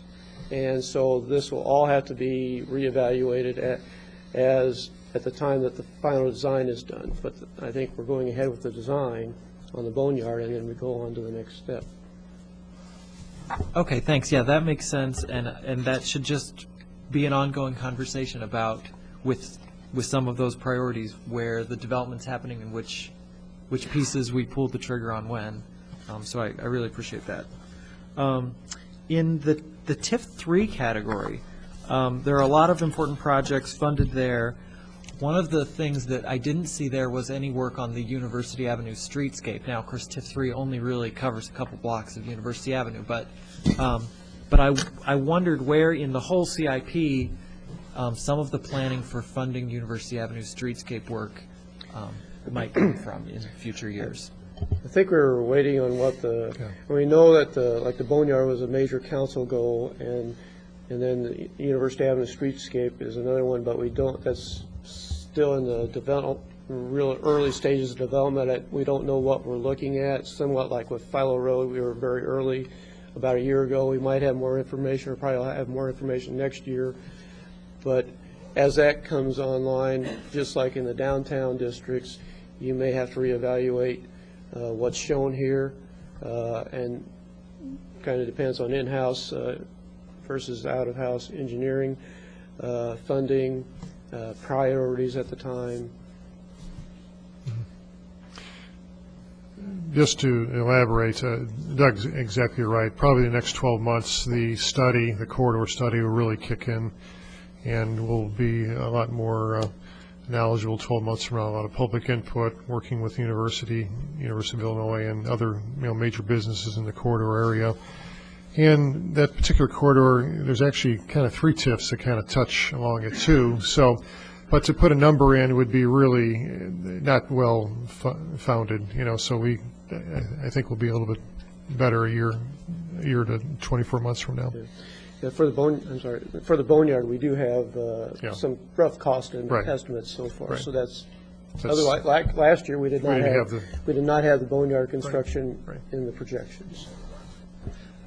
Great. My last question is about TIF 4 and the Cunningham project. I think those of us who were able to attend that presentation up at Eastland Suites of the Cunningham project, I know Charlie was there and the mayor was there and a lot of staff and maybe some other council members too, were really excited about what we saw, and the people who own businesses along the corridor were really excited about what they saw. And I know TIF 4 covers that corridor a lot. There are a couple other projects in TIF 4 that look like they're happening, and I didn't understand exactly what they were or why we might have prioritized or promised them or why they were committed. There was a project called O'Brien Drive extension that was about $500,000, and then another thing that appeared in the budget, but I couldn't quite find it in the TIF, that happened to be called Park District Projects. And that one was only $100,000, so it's not really significant compared to the dollar amount of the Cunningham project. But I was wondering what those pieces were and how much of all the Cunningham project, as the consultant has shown us, have we identified funding for in the CIP at this point? Yeah. I think we're just a little too premature right now to get some nice projections in there. I think we didn't provide the consultant any particular constraints as far as imagination and ideas, and I think that dialogue has to partake a little bit as time goes on too, but as to what we can really afford. And I think TIF 4, it's a little bit of a wild card from the standpoint that we want to spur development, redevelopment to occur, and of course that's obviously going to help with TIF revenues down the road here. So it's kind of tough to project because the district isn't generating that kind of revenue we'd like to see to say, oh, we're going to spend X million tomorrow because we know that's coming in. And we really need to work hard to see further development, redevelopment occur in that corridor, and with that, hopefully generate that increment that can help us do some maybe bigger things that the plan did show. So again, we're a little somewhat premature, and then the other question will be, we had to go through the same process like with Philo Road, is that what really do we want to be our first project? You know, is it going to be $100,000 project, or would it be $1 million project? Where would we get the biggest bang to try to spur on that development? And quite frankly, it's a similar challenge with the Boneyard too here. So I think we're just a little premature at the moment, but it's not generating quite the revenue we'd like to see, and we need to get a project going in there to try to get some excitement and enthusiasm, and we need to work on that as this beautification plan unfolds. And since I have Tom and Libby here, they could jump in too because they're heavily involved with this. Oh, the O'Brien question, we don't know when that further future development just west of O'Brien will occur. There's a Frasca-O'Brien component to it, and we would have some obligation to do that. So we did put that several years out. A year from now, they may say it's going to happen in 2010. We don't know. But there is a exposure, if you will, to complete that road, to Willow Road. That's my understanding. Ron, is that your understanding too, or so? I can't answer that one. The Ron can answer that. Numbers I show in the CIP only address infrastructure and street sewers, street lighting, and so forth. So I don't include all the expenditures for the TIFs in the cash flows. So I guess I'd have to look to. That was part of the money we agreed to reimburse the Park District for, and when we extended TIF 1 and TIF 2, and we remember we agreed to reimburse the school district, and we pay for their vocational training, and so that's what that is. It's not really a capital improvement infrastructure that we're thinking of. Charlie, go ahead. Yeah, Ron, before you run off, a question for you. Can you explain to me, I mean, I saw the editorial in the News Gazette last week about, local governments making money off of increased, increased cost of gasoline, yet, we get a fixed amount of dollars per gallon on the motor vehicle fuel tax. What do we see in terms of a sales tax increase? We receive money from the sale of gasoline in two different places. We do receive it on a sales tax, and that is a percentage of the price. So that has gone up. That's just like any other product you buy anywhere else. So we receive our 2% on that. And so the state receives their 5%, and the county and all the other people, and that we normally receive, the 7.5% sales tax. So gasoline is part of that. In addition to that, then, of course, there are motor fuel taxes from the federal government, from the state government, and then they return a portion of that state back to us. And the federal and the state are the ones that are based on a per gallon, per gallon. So we do get a little bit money back, but not what people might think. In reality, for us, it's not gasoline. I mean, while it's expensive, and we all have, agreements when we have to pay at the pump, it's not in the total reality of all our sales. It's not that big large a factor. Okay, so it doesn't make up for what we're losing in terms of the ground for the cost of fuel and asphalt and cement. Well, I doubt. Yeah, definitely not by the time you include the asphalt and the concrete and all the materials that are added. I guess this is a question for all of you. Is this something we need to talk to our state legislators and the federal legislators about? I mean, if it hasn't changed since 1990, it's clearly not keeping up with inflation. Well, this is a topic of discussion, statewide and among states too. There are some examples of trying different means for collecting motor fuel tax dollars, and as much as, for example, you look at an electric vehicle or a hybrid vehicle, that literally avoids buying gasoline and leaded fuel, but still a vehicle on a road, which has an impact to our roads. So there's thoughts out there as to how can we capture dollars to pay their fair share for the vehicle that isn't buying fuel. So that's an issue, and I know in Oregon they're looking at using like GPS, for example, and using kind of a prototype, or not a prototype, but a kind of a sample of checking vehicles, how far they go, and then charging per mile, so to speak, on the distance of those vehicles travel using GPS-type technology. But whether or not that gains statewide in Oregon or nationwide, who knows. But we need to be thinking beyond the traditional ways of how we collect. But to answer your question further, what's happening is the little that I've seen is like what Danville did recently, and they passed like a citywide, or is it countywide, motor fuel sales tax, increase in citywide, I think it was. So among Champaign, Savoy, and us, we've talked about that a little bit, but that's obviously controversial because you're paying $4 a gallon already, and to add a penny. But if we had a countywide 1 cent tax, that would help tremendously in providing additional hundreds of thousands of dollars to the cities and the county to help with roads and bridges. So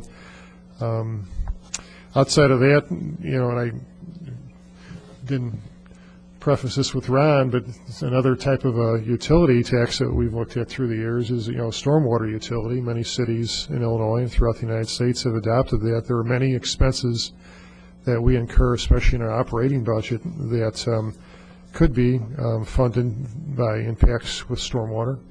And just think about sweeping streets, for example, or maintaining storm sewers. That's a stormwater related issue that's paid by other general funds, revenue funds.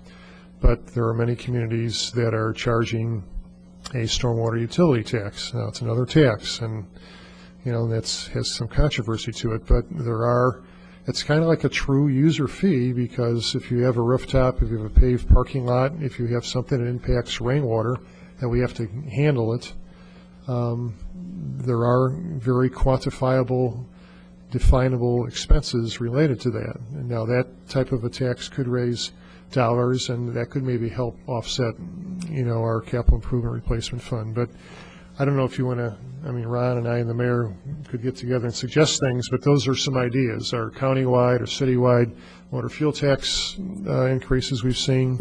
Stormwater utility taxes are another area we've seen, but it is a tough situation to try to grow that revenue dollar with these expenses increasing like we're seeing.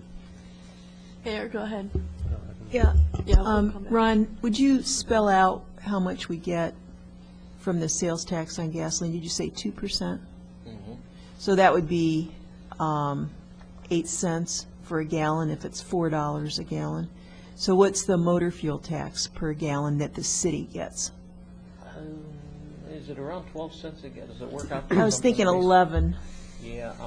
For some So- reason, in the back of my mind, I had 11 to 12 cents a gallon. What I know is we receive about $28 or $29 per capita.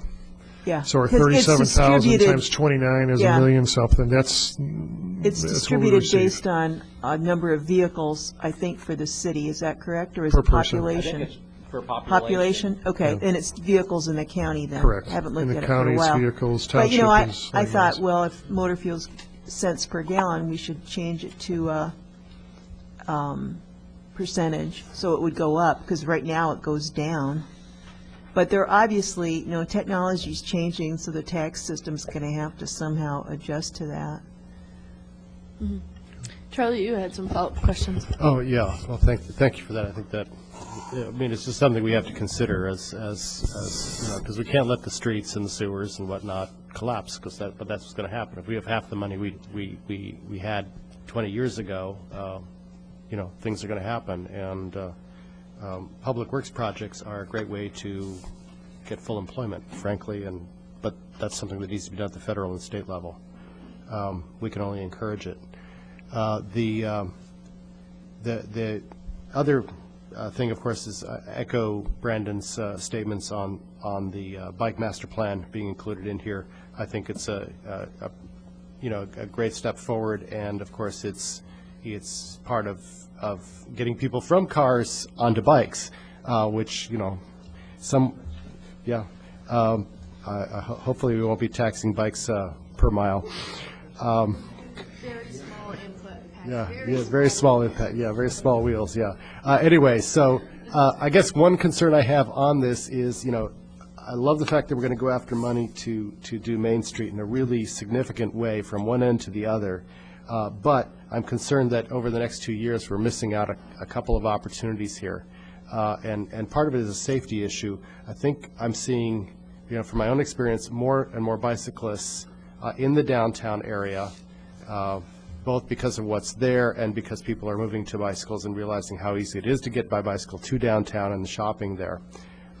And without a safe passage, you know, up and down the 3 blocks of Main Street from, say, you know, the Strawberry Fields area to County Market, so that's 4 blocks roughly, you know, it's dangerous through there. People want to get on the sidewalks. The sidewalks are, you know, you've got a lot of people on the sidewalks at times, and people have gotten nearly hit. And I get complaints all the time from some of the store owners in that area about bicycles on the sidewalk.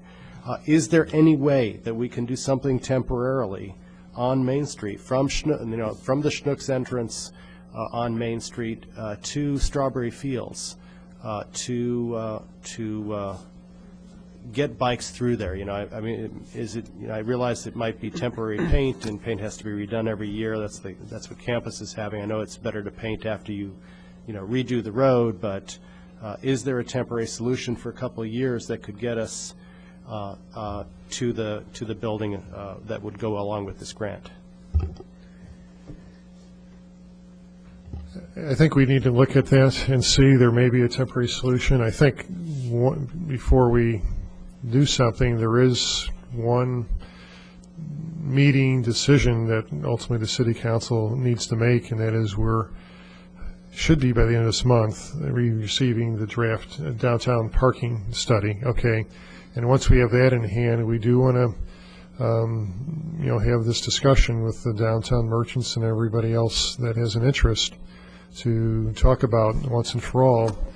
Are we okay with no diagonal parking or with diagonal parking on Main Street in the same area? Because it's kind of come down to it's one solution or the other. It's the bike lane, 3-lane cross-section solution, or it's the diagonal parking, no bike lane solution. And we have drawings, and we're prepared, you know, to have that meeting, but we want to get the downtown parking study information available. So, but putting that past us, well,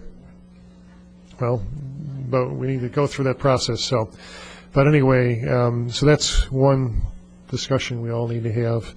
But if we were to proceed with bike lanes, and we're okay with a 3-block area type of thing, I would say we probably could do that on a temporary basis, but it wouldn't be a continuous bike lane situation. It would be just that 3-block, Well, I'm thinking that you can sort of get by bike to and from those endpoints. It's getting from one endpoint to the other that's difficult, and I think that getting something there would encourage more bike traffic through downtown, which would in turn lead to more business for the businesses that are there. So I think it's a positive step for everybody involved. I would like to discuss that with our engineers and with our operations staff, to see what would all be involved in something like that. Just a quick comment on that. I'm hoping that you'll also look at the possibility of Elm Street as the bike corridor, because it's underused except for MTD buses, and it's very wide, and it's possible that we could have both by utilizing Elm Street for the bike paths and allowing for parking on Main Street. That said, I would say if it's no bike lanes, or, I mean, if parking means no bike lanes, then I don't think it's really a question. I think there needs to be some kind of bike passageway through there. I just think that there's multiple ways in which we could accomplish that. And actually, Elm Street is the best way to travel the campus until you get to the stub end. And so if there was some way to actually make it clear that Elm Street is the way to go for bicycles, and there was some painting to let people know that that's, get off Green Street, which is very dangerous, and get onto Elm Street and shoot downtown, then that's going to get people straight into the core of downtown and Lincoln Square and everything, and it's much safer than some of the other passages. Other questions? Charlie, did you have additional questions? Well, we could debate Elm Street and Main Street. We'll have a conversation offline about the bike passage in downtown. Other questions on the CIP? I guess Go ahead. Then, given that the parking study is coming and moving this to council now or later, should we just wait for the parking study before we send this to council? Because are there impacts on the CIP from the parking study? Not that I'm aware of. I don't believe so. And suppose we did want to do something temporarily with bikes on Main Street and/or Elm Street,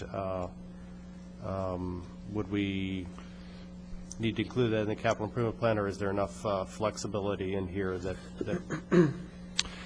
Well, again, I'd like to talk to staff first, but when I hear the word temporary, I'm seeing it as a low-cost paint sign solution, which is on the order of a few $1,000s, not concrete bump outs, ramps, resurfacing, and that sort of thing. So that's my version of temporary, and if that's your version, then I would say we could absorb that with the budgets we have. For Bill, regarding the CIP, or for staff generally? Go ahead, Brandon. I guess in terms of timing, I'm comfortable maybe either moving this to the council meeting where we'll also take up the budget, because it seems to me like it's so connected to the budget that we could have the final passage be at that same time, if that's okay, or move this to the committee meeting when we will finally take the budget up and send the whole thing to council at that point. And I'm happy to make a motion for either, whichever. Yeah, let's send it to committee with the budget. Okay, so I'll move to send this to the committee meeting when we hear the budget. I assume that'll be sometime in June, a committee meeting in June, and that'll give us some time to ask questions. June 9th? Okay. So move to the committee meeting on June 9th. There's a motion from Brandon and a second from Charlie. Any discussion? All those in, excuse me, go ahead, Dennis. I've got a question. It's not so much discussion on this topic, but I have one more question first. And this really has to do with planning, street planning and streetscaping. We've really learned a lot from the consultants that we've had come to town to guide us in the major corridor streetscaping. I guess what I'm wondering is it feasible, or is it going to be just too heavy a burden to take the information that we've learned from working with several consultants now and seeing that the proposals take a very specific sort of general form as far as like most streetscaping comes down to probably 5 components that are looked at. I'm wondering if we've learned enough from hiring consultants to be able now to do more planning, more of that kind of planning in-house in the future. When other projects come to us, are we going to be adept enough from our experiences with consultants to start feeling confident to do our own street planning in the future? Or is this such a great burden because of the scope of the discussion and the amount of public input that is usually required that staff would find it overburdening? Well, because the cost of consultants and to hire them is a rather significant one, which you get the ideas, but you don't actually, then you're not able usually to initiate the actual plan itself. Well, two thoughts to respond to that question.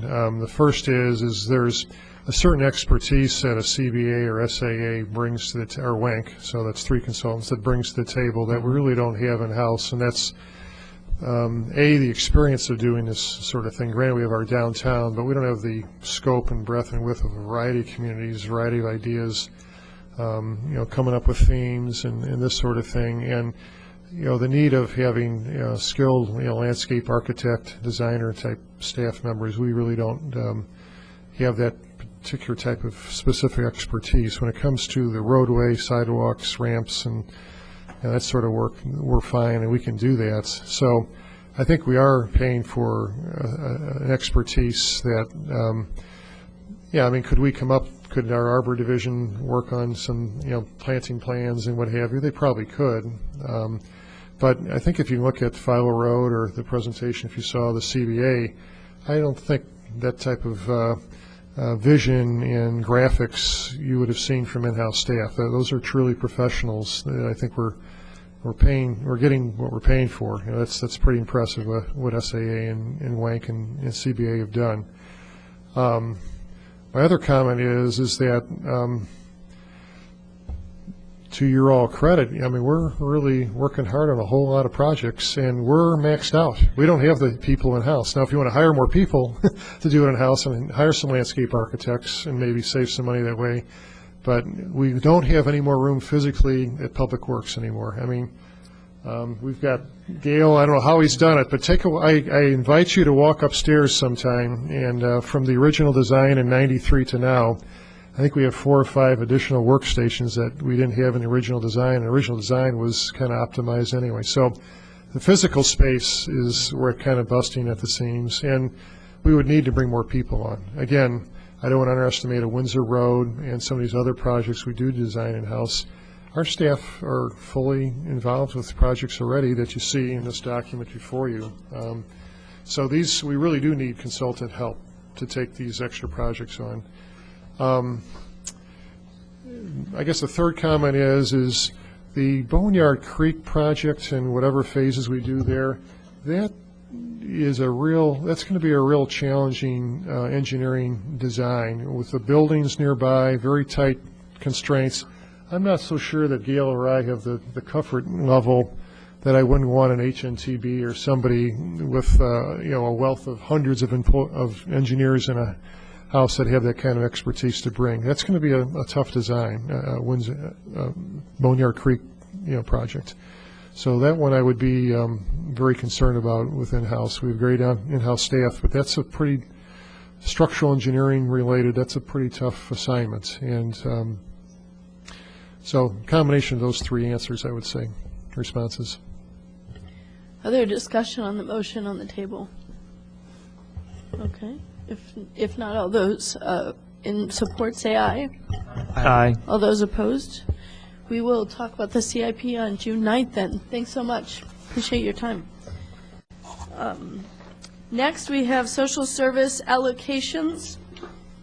And there is a handout for this. It's the 8.5 by 14 colored piece of paper that matches my shirt that's sitting in front of you, as I've been told. Kelly, did you want to start with this, or are there particular things you wanted to say before we begin discussion?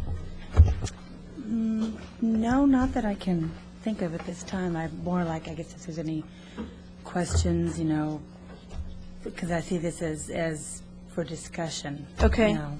Yeah, we, in talking to Kelly right beforehand, we have some time to move this forward like we have with the CIP and the budget as a whole. So we can discuss it today. Let me just explain what's in front of you briefly, and then we can, identify what discussion points. So each person, including the mayor and the council members, have turned in their allocations for each of the agency names, each of the agency programs, and we created an average, which is in pink.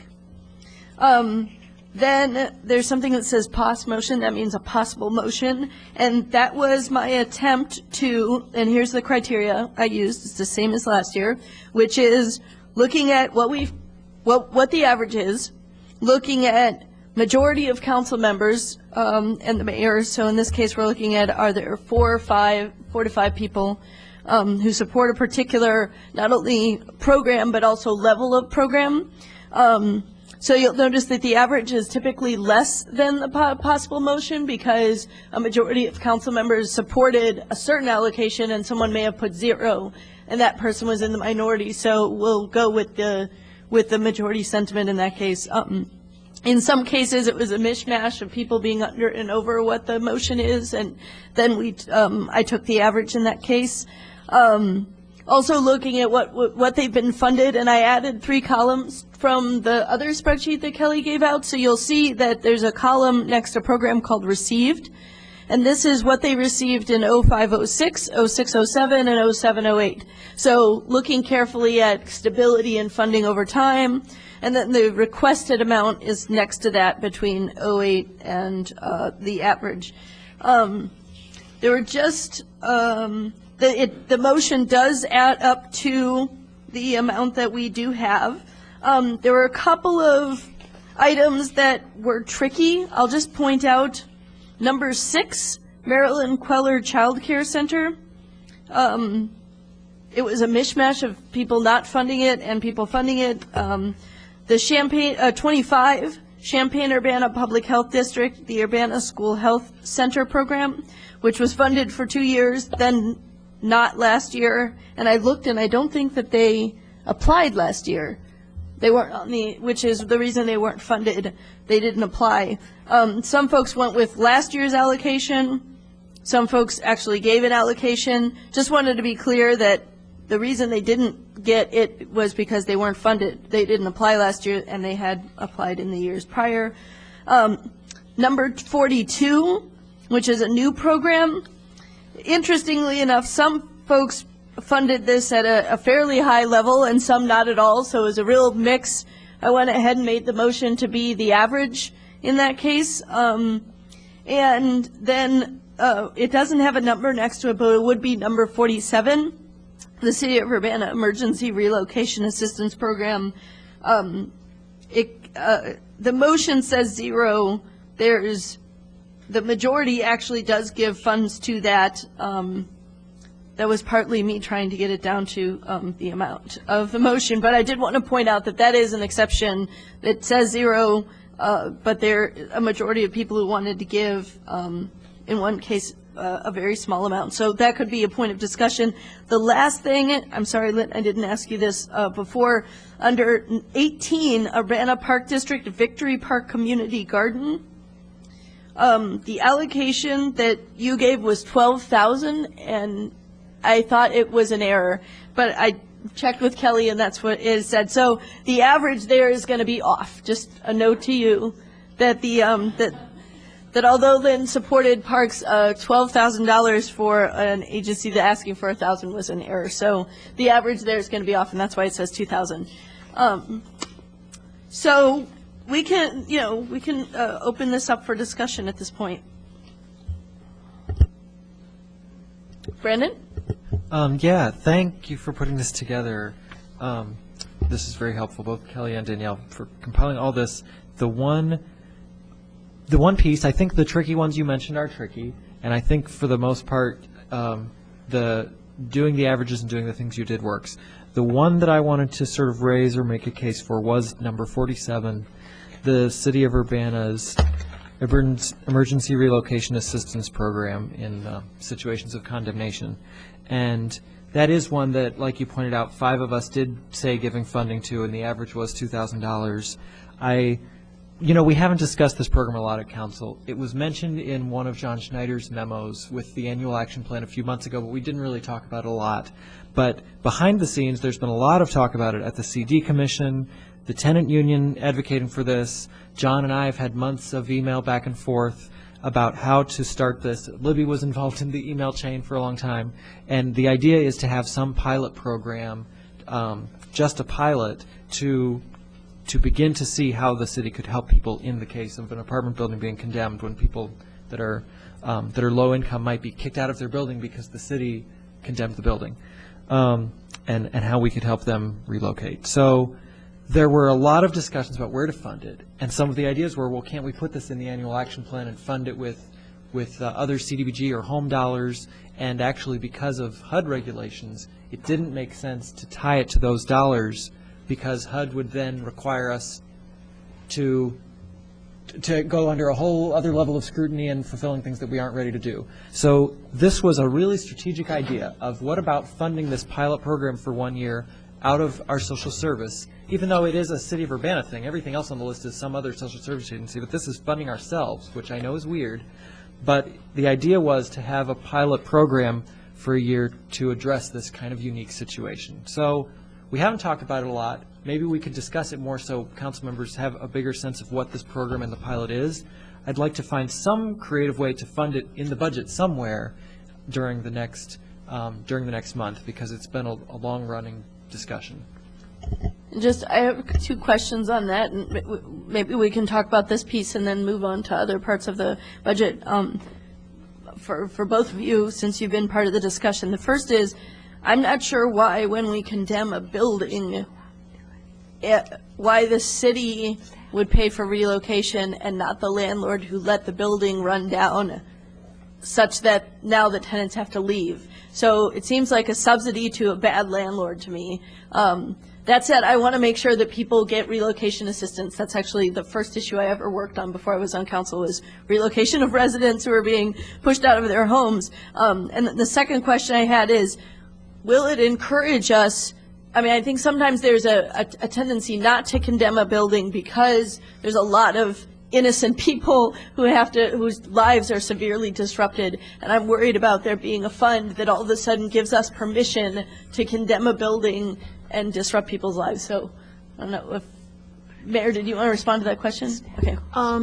Well, I think we're not trying to disrupt their lives, we're trying to save their lives.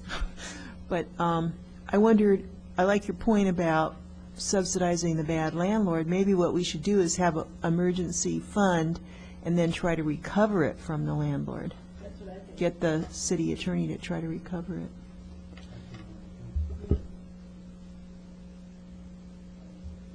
Lynn, go ahead. I would be interested in funding it at some level, and maybe what we can do is, unless there, as discussion goes, there are other areas that really need to be shifted around, but maybe we can fund it maybe to even the $2,000 level and trim off like 500 from 4 items, so we're not impacting 4 programs significantly, but just in a minor way. Some of the bigger ticket items. Robert, and then the mayor.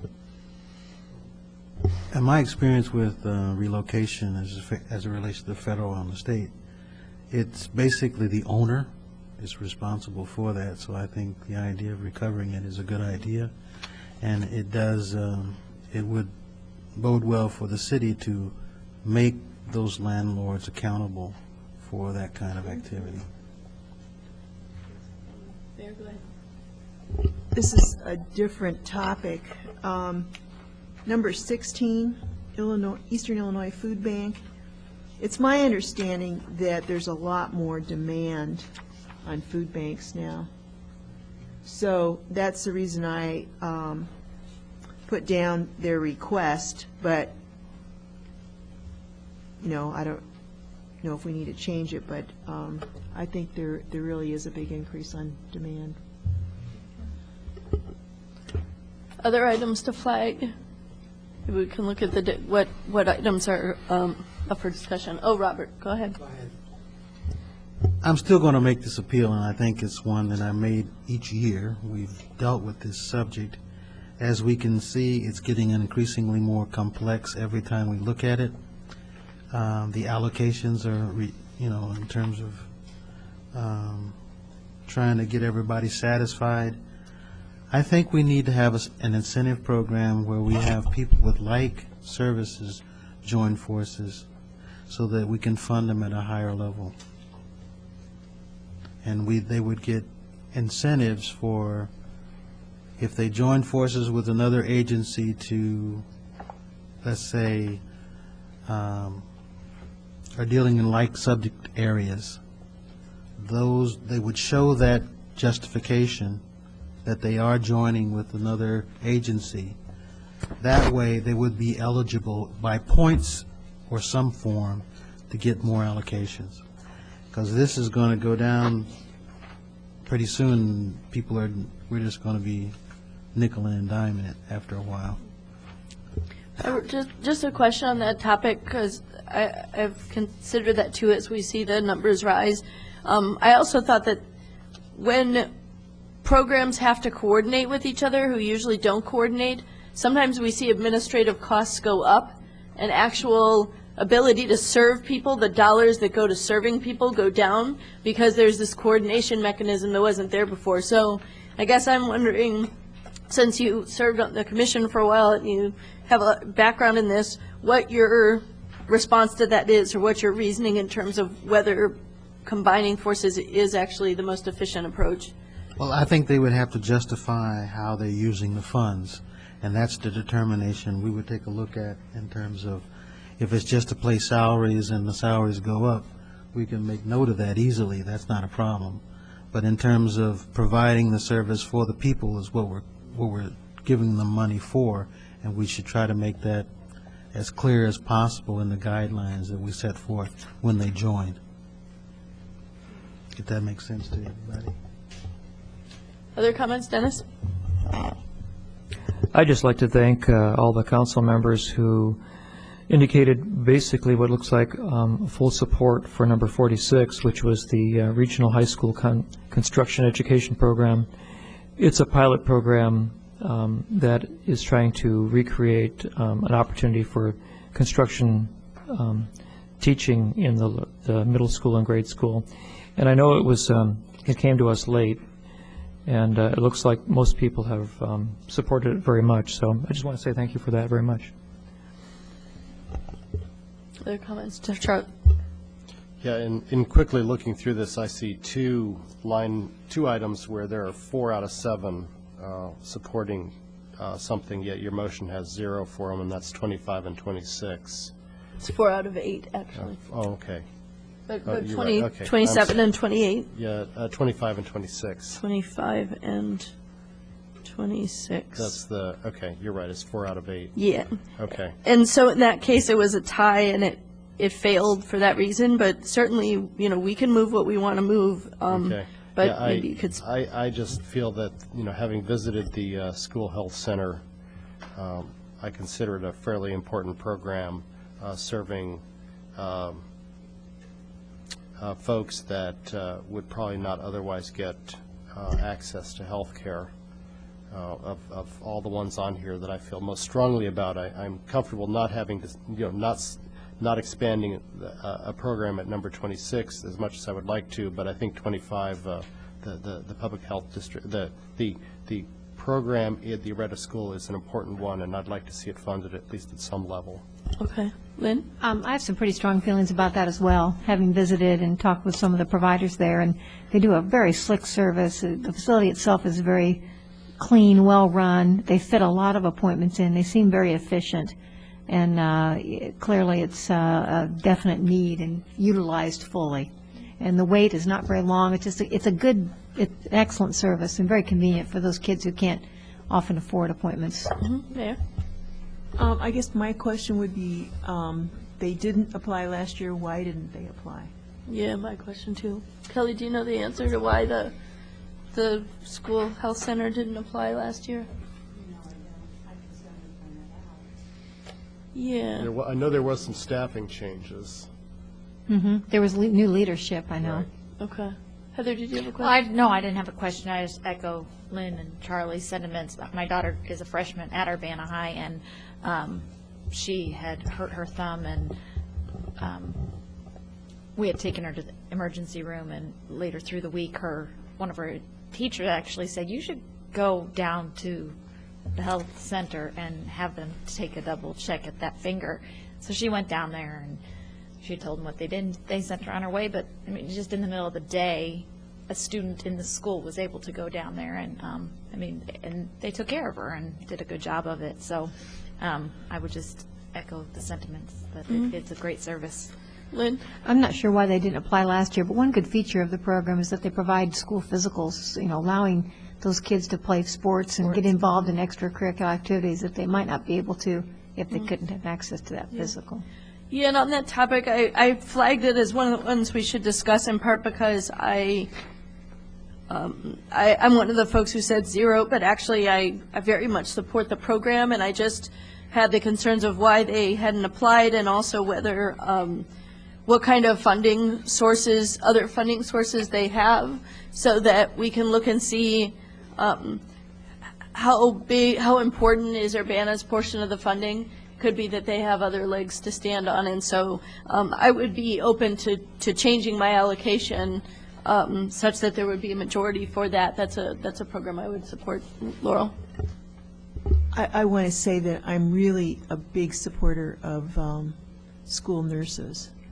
And, they always had nurses when I was a kid in school, and now a lot of schools don't have that. So I think it's great, but I was trying to force these things to equal our budgeted amount. So if they didn't ask for anything, I thought, well, maybe they don't need it. So it's not because I'm opposed to it, it's just I had a question on it. There's a couple of places that I didn't feel comfortable making a motion that was significantly less than the average, even though the amount of money we're giving them is sometimes 25% more than last year. And I wanted to just point those out as maybe possible places where if we funded them with maybe a cost of living increase instead of at the average, that we'd have some funds to play with. The first is the Piecemeal Senior Nutrition Program, number 5. If you look, that they were a new program in 06. We funded them almost twice as much in 07 and 08. They requested the $5,500. The average was high, and so I put a motion at $3,400. But that's, that is almost $1,000 more than what they got last year. And the other one is the Urbana Park District Youth Scholarship Fund.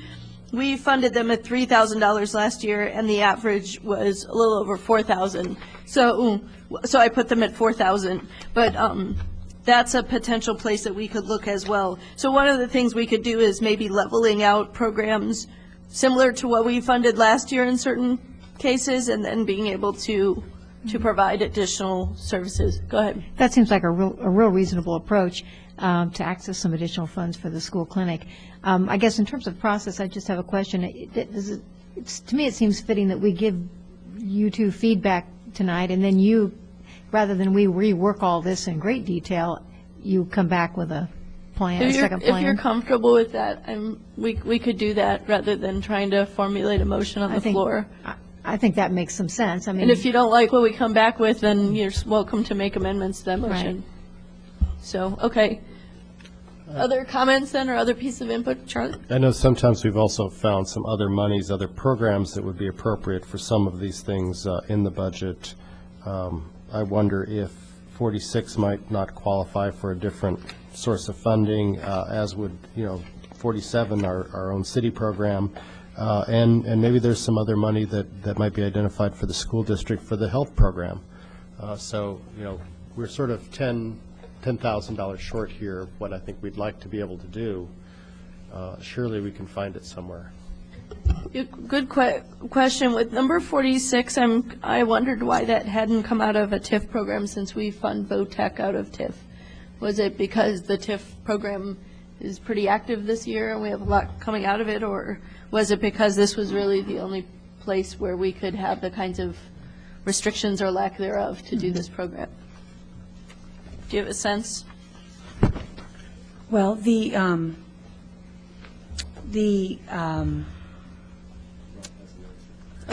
Well, I'll say that there are very close restrictions on what can be paid out of TIFs. It has to be in accordance with the economic development plan, and so the vocational training is one specific expense that is recognized by the state. Yeah.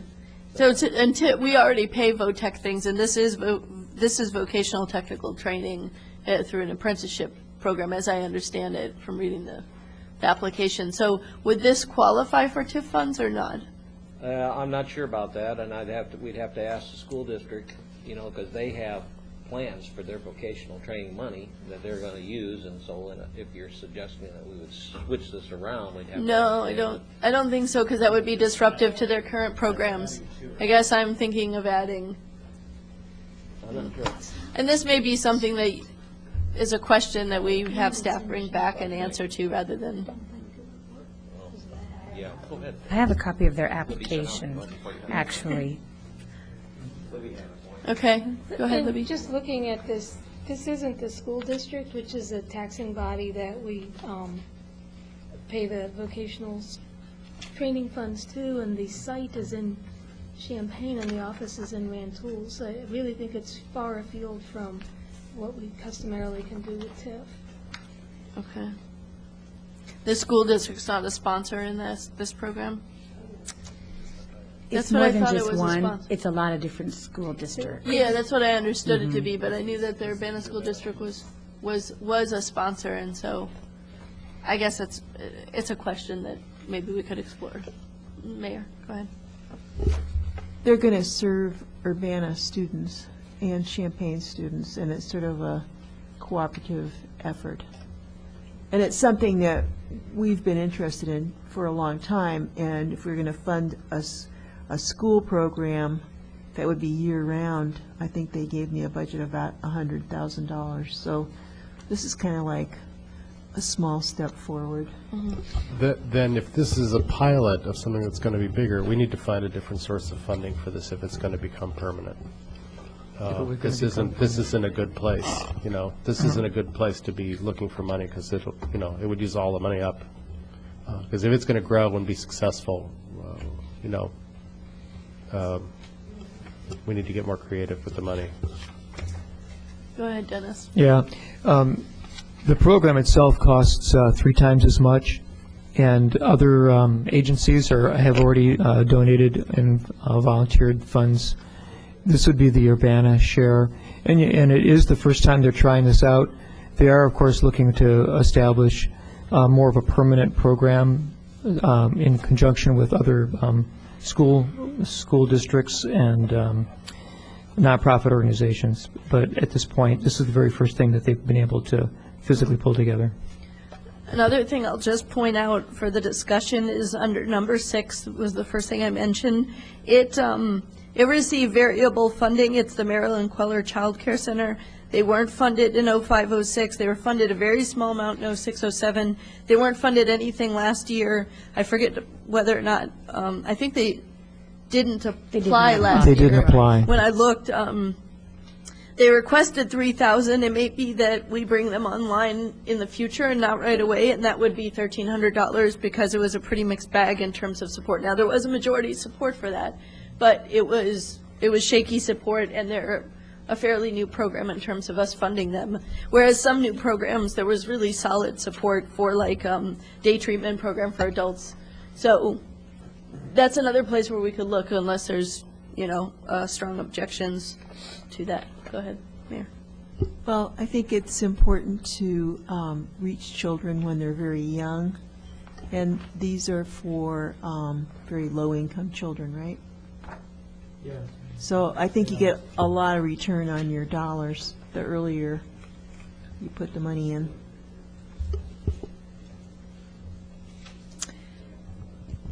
Yes, I don't have years. I remember this group from when I was in the council 20 years ago, basically. I think they fell off the map for a while and are just getting back on. Again, you wonder why they missed last year when they got back on again and then they drop off, so. Brandon? Yeah, my final comment would just be after sort of hearing all of this discussion, to me the things that stick out are our number 47, the relocation issue that hopefully we can talk through more, and number 25, the public health district. For that one, just as feedback to you, Danielle, as you figure out what to do next, I like you, assigned $0 to that just because of questions about their different funding levels over the years, but I'm very supportive of that program in the high school. So I'm also willing to kind of reconsider my allocation and talk about other priorities in order to figure out a way for Urbana to support that. Yep. It's also possible when looking at other sources of funds. I have for a while been concerned about us funding other taxing bodies that have the ability to tax. The Urbana Park District is one of those. Now, I funded it at $0 because I have concerns about us funding other taxing bodies. I think if they want to, they should be funding their programs, and and if they've spent too much money on capital improvements and now they can't fund their programs and have full access, then I feel like that's a governance issue on their part. So that's my opinion on the matter. That said, you all were very supportive of that program, and so I didn't feel like, I went ahead and I put it in the motion to represent that. But I do think that, if we have other payments to the Park District and maybe that allocation, we should rethink that allocation to that entity. So that's another place where we could, as I was looking at different things, I cut some stuff off of different, and I also looked, is there anything that we could actually just cut, because then the pie gets a little bit bigger, so to speak. Go ahead, Lynn. Oh, and then Heather. Oh, another area that might be cuttable, even though it's obviously an excellent program, is the reading group. The reading group, it sounds like we're funding just a little bit more than what we typically have in the past. Mm-hmm. And that is a program I would think would be ripe for personal scholarship donations. Mm-hmm. Because it's maybe a smaller amount per kid, and it might be something that they could reach out, more to on an individual level, to get people to, fund a kid, Mm-hmm. like a fund a kid program to the reading group. And so that might be an area that we could maybe not fund as highly. Okay. Any other comments before we move on? Go ahead. I'm sorry, Heather. Go ahead. I wanted to speak to, I can understand where you're talking about the taxing body. The reason that I did fund the Youth Scholarship Fund summer camps was because it's something to the kids in Urbana, and not necessarily, I can understand the community garden. It's a little bit different. I did fund that too, just for the beautification of Victory Park. But I see the Youth Scholarship Fund summer camps more as something geared to the kids, and so that's why I didn't really look at it, they're another taxing body. I looked at it more of a perspective of the children. Mm-hmm. So. Any final comments people have about this? Okay, our goal will be to get something out to you ahead of time next time, so that you have a chance to look at it and maybe provide feedback, but we'll go ahead, and that was my fault, not Kelly's fault. I was working on it later this afternoon even, trying to get it finished. Okay, so, do you want to go, can we take a motion to send this to committee and continue to discuss it? I would second that. Okay, so Heather made a motion, and Dennis seconded, and this is to send it to the 5th? 9th. June 9th, the committee on June 9th. All those in favor say aye. Aye. All those opposed? That carries. Next we have, thanks Kelly. Next we have ordinance number 2008-05-042, an ordinance approving the execution of a contractual agreement with the Illinois Law Enforcement Alarm System, ILEAS. This refers to data processing services. Huh? Very briefly, we were recently asked by the ILEAS, the Illinois Law Enforcement Alarm System, to provide certain data processing and computer services for them on a cost reimbursement basis, and that's what this contract does. We also attached as a budget ordinance amendment and ascertaining what we think they need and what we would have to provide those services. We believe we'd have to hire a 3/4 time person, and the budget amendment has that salary and the benefits, and it does make a little bit overhead. There's about $5,500 on a 12-month basis overhead or computer support that we use to help our computers. So I think this contract helps the ILEAS, and that helps the Save Urbana as well. So I'd recommend both of those ordinances. Brandon and then Lynn. Yeah, I think this is mutually beneficial, and I generally support the concept. The one question I had for you, Ron, was about the contract and about their exact expectations. I know because I do IT stuff for a living that one of the things that's common is sort of service level agreements where we say you can call us or you can email us or you can submit a ticket to us online, and we promise we'll respond in 48 hours on business days, or 5-day business response, or one business day response, or holidays, and none of those exact levels of exactly what they can expect from our staff are quite spelled out in that much detail. So I just wonder, as you start having discussions with them, maybe it's in the contract or maybe it's just in how you communicate what we've promised, but being clear about exactly what we're promising, I think, will be important. Have you all had those kind of conversations yet, or do you see that coming? I know it's not in the contract. I think our information services staff has probably had an oral discussion with them about what they can expect, and I think we've probably promised them the same thing, level of support that we provide our police department. Okay. And that's what Mr. Page is probably used to. And, that is that we will respond to them anytime that they go down. Mm-hmm. If it's an emergency basis where they are truly not communicating, we are usually have someone in there within an hour's time or so to fix that on 24 hours a day. Even on, weekends. But now I know that for ILES, they're not using it the same way, so they don't have those same type of critical communication needs. Mm-hmm. So they're not nearly, a response time is not necessary for them to that level. Okay. Great. Thanks. Then? I was going to make a motion to forward on to council with a recommendation for approval. We have a motion from Lynn and a second from Robert. Any questions or discussion? I just have a quick question, two quick questions. Actually, a question and a comment. Question is, what is the Illinois Law Enforcement Alarm System? And the comment is, I'm concerned when I see us adding a lot of three-quarter time people because sometimes we do that to avoid paying benefits, and that's not good for building a healthy community. So I want to know if the three-quarter time FTE it includes benefits, three-quarter benefits, or if this is a benefit-less job that we're creating. Well, let me answer a couple of things. We've not begun the hiring process, and I'm not sure exactly when we're going to do that, because we do have an employee that has indicated that he's thinking about retiring due to health problems, and if that occurs, then there may be a restructuring of a lot of the different positions' responsibility. But this position is 3/4 time, and it would include 100% benefits under the city policy. Oh, okay.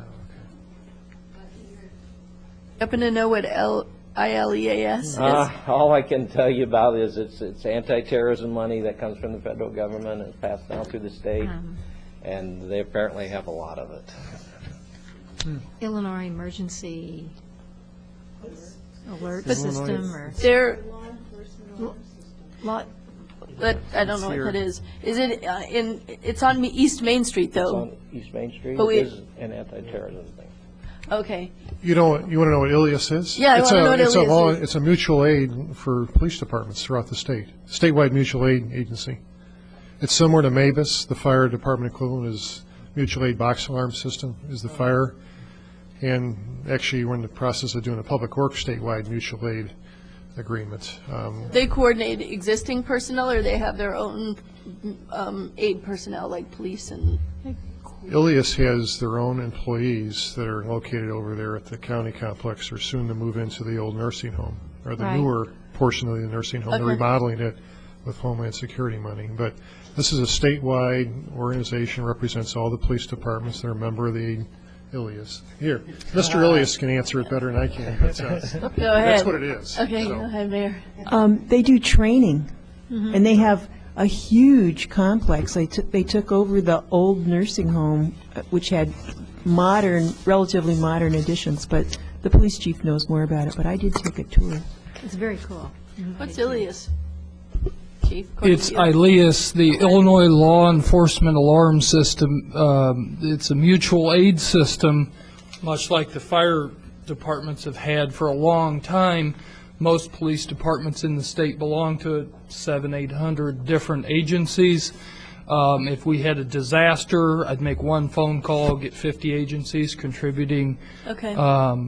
mutual aid. It's mostly coordination mechanism of the different municipal offices. That is addition to how training. it initially started, but Jim Page, with all he learned at the Urbana Police Department, has made this into a much bigger mission. They took over the nursing home, remodeled it, have a long-term lease. They're going to do quite a bit of training, terrorism training, a lot of federal grant stuff, not just for Illinois, but he has expanded to a very large Regional. multi-state level for regional teams. Okay. Any other discussion on this item? All those in favor say aye. Aye. All those opposed? That carries.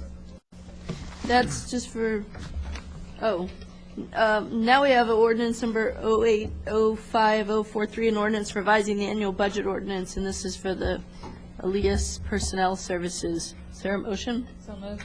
I second. There's a motion from Heather, a second from Robert. Lewis, any discussion? All those in favor say aye. Aye. Aye. All those opposed? That carries. Next, we have a discussion on lighting policy, sense of the council motion, and Brandon has something to read by Gary Seco before Charlie gives a presentation. Go ahead. Yeah, this is a piece of public input. Gary is actually in Chile right now, even though he lives 2 blocks from me. He's halfway around the earth, but wanted to send in his comments for them to be entered into the public record. So this is the public input from Gary Zico at 506 West Vermont, and he writes, I realize that there has been much information presented and much discussion over the last several months concerning plans to renovate street and pedestrian lighting in the University District, and I also realize that much of this information and discussion may have been complicated and confusing and that City Council is eager to move on to other matters. But the issue here is both very important and quite simple. The City of Urbana, through various actions, has made a commitment towards sustainable development. These actions include publication of the document Sustainable Urbana, the Mayor's signing of the U.S. Mayor's Climate Protection Agreement, and the establishment last month of the Sustainability Advisory Commission. And yet the revised RFP for lighting equipment submitted by city staff would result in excessive levels of lighting and light pollution in the form of light trespass, sky glow, and glare. The revised RFP does not ensure that even the minimum levels of efficiency and light pollution control established by AASHTO and LEED are respected. I am certain that the City Council would not approve an RFP calling for the purchase of a fleet of vehicles equipped with open gas tanks that lost a significant portion of their fuel to the atmosphere through evaporation, nor would it approve a leaky water distribution system that wasted up to 1/3 of the water distributed. Similarly, the City Council should not approve the purchase of lighting equipment that wastes a significant portion of the light produced by sending it into the sky and onto adjoining properties. I thereby urge the City Council to support Charlie Smythe's initiatives designed to ensure that any new outdoor lighting installed by the City of Urbana be consistent with Urbana's commitment to sustainability and energy efficiency. Okay, that's the public input on this topic. Charlie, and do if you if you saw, actually Gary is listening. Yeah, Gary's listening from Chile and on chat, so in the future, people can dial in their public comments, and we'll use Skype and other things to watch them on video. There are some modern techniques in here that hopefully, eventually we can be streaming. Well, I know that Bill is looking at streaming our sessions via the internet as well as being on UPTV, so. He can hear us, and he is typing back to Charlie comments. He could actually be here in person or in a bit of different presence by adding turning on the speaker, and he could talk. Actually, I just have him muted off. Yeah. And he could have a video presence. I don't know if you remember when I did Brandon on Skype here from wherever it was you were. Brandon attended some meeting we were at. Yeah. So anyway, there are lots of things coming, but that nonetheless, you wonder why I'm starting with the Village of Homer Glen. It's because they gave a presentation to the mayors, the Metropolitan Mayors Caucus in March, and I've cut down a lot of pieces here, but a lot of the stuff that they talked about is very significant. And if I can, okay. So this is put together by the mayor and a couple of trustees that have worked on it, and There are a number of different people that have bought it, have contributed to developing this, and you can see it's got buy-in from a lot of different places. They've gone to a lot of different groups to get help, including their own Chamber of Commerce and local engineering staff.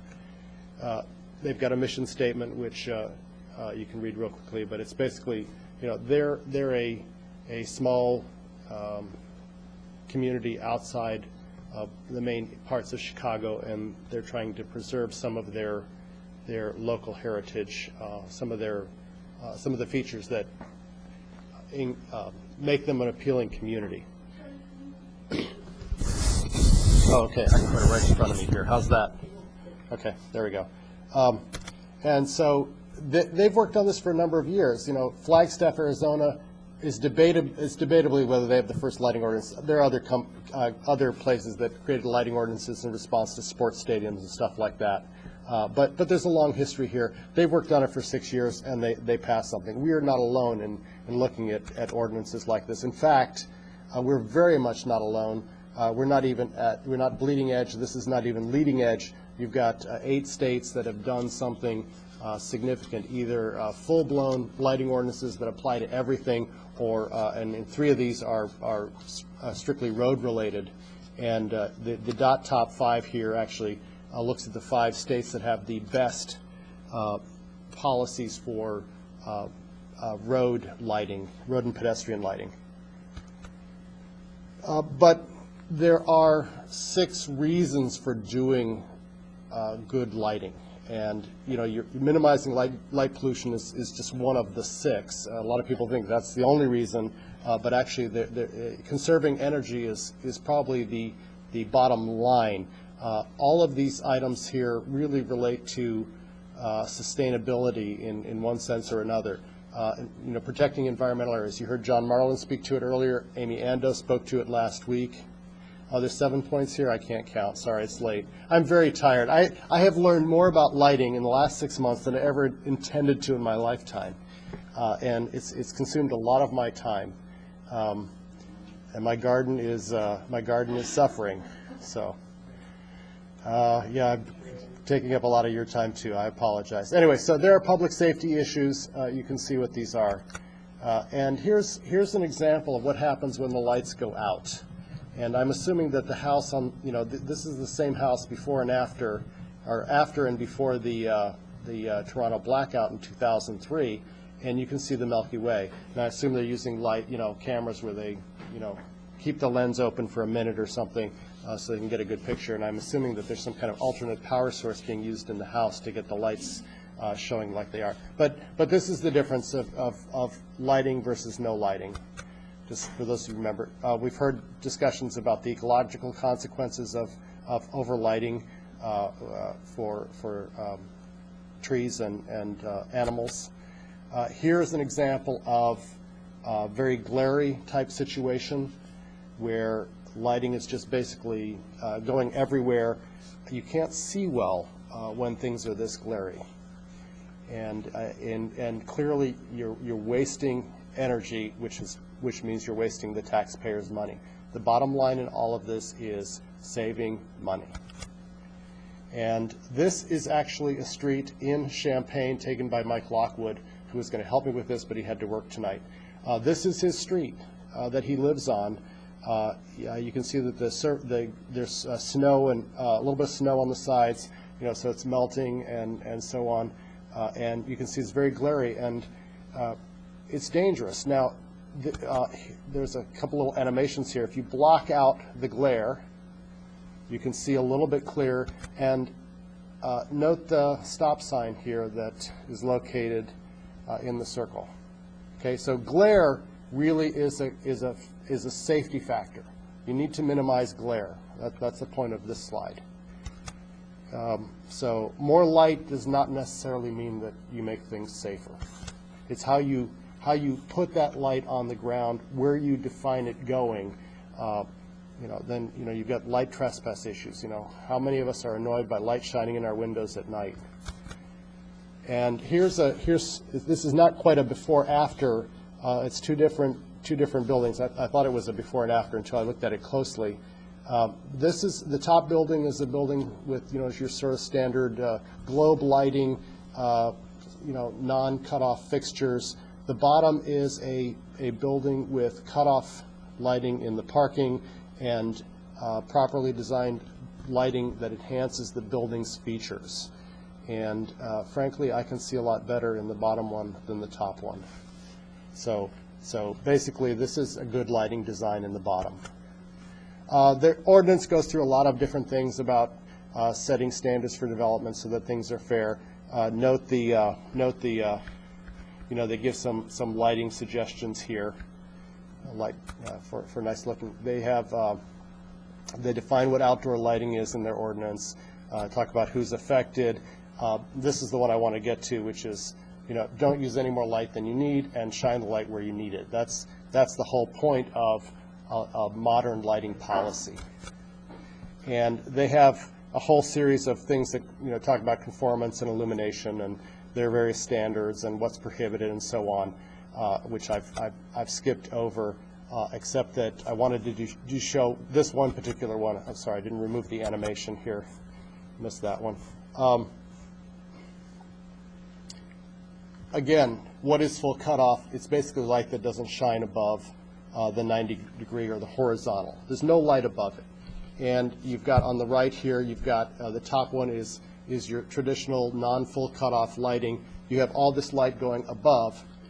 In full cutoff lighting, you're basically lighting the area below the lights and minimal above the lights. And remember, you're walking at the ground here 6 feet up or 5 feet up, depending on how tall you are. And thank you, Gary. You're in my way. You're walking down in here. You don't see the light that's up here. You're not affected. This light up here has nothing to do with what you see down here at the ground level. Okay, all the light that's shining here, that's what you're seeing, that's what you're affected by. What's up here adds nothing to your ability to see at the ground level. That's one of the points of full cutoff lighting. Here's some examples. I've got even more coming up here. So this is the Cobra head with a full cutoff fixture. This is a fixture where the design is not in the bowl that's added to it, but in the actual fixture itself. So if you want a good-looking fixture, you make it as part of the electrical mechanism, not part of the glass that's down below. So let's see. Oh, here. Okay. So again, I missed the. Okay. So they define some lighting, and what I've done here is I've actually gone out and I've embedded the 3 pictures here are actually what you see in Campus Town, and you'll note that the poles here are very similar to what is given in the example in the picture. In fact, some features of this pole are actually a little nicer, a little more elegant. And what's different here is that you have this fixture, light fixture here, that it's a full cutoff fixture that looks good. This is these full cutoff fixtures. I'm sorry, I couldn't blow them up. These are very the top. This is the street lighting. This is the pedestrian lighting. You can see that here the difference is that there's this big bowl at the bottom. In one case, it's clear. The upper street lights the upper street ones are clear. These are frosted. These have a glow top. These upper lights here are actually full cutoff. If you took that glass cover off, the mechanism is up inside the head. You could basically put a flat or a sagged lens in there and probably have it turn into a full cutoff fixture. The pedestrian light, though, is a different construction. It's a high pressure sodium, if I remember correct. It's an induction bulb. Induction. Is that a version of high pressure, or no? It's completely different? Okay. But the problem here with this one is that the actual bulb itself actually runs almost the full length of this fixture. It's inside the glass. So it is completely non-cutoff. The light just goes everywhere. Charlie?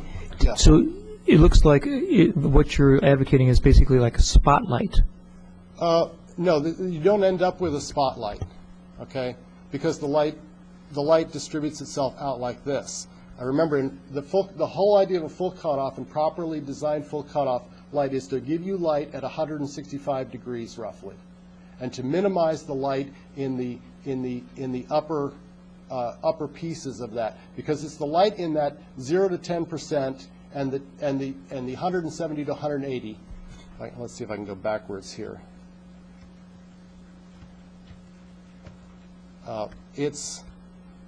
Okay, so the light will distribute itself in these angles.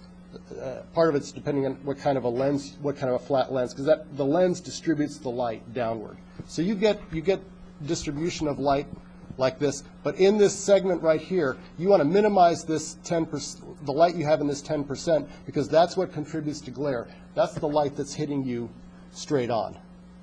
Okay, and so that's where the terminology of full cutoff is really sort of misleading. It was originally developed to address issues of glare. Full cutoff are the type of lights that actually minimize glare. Cutoff lights have a little bit more glare.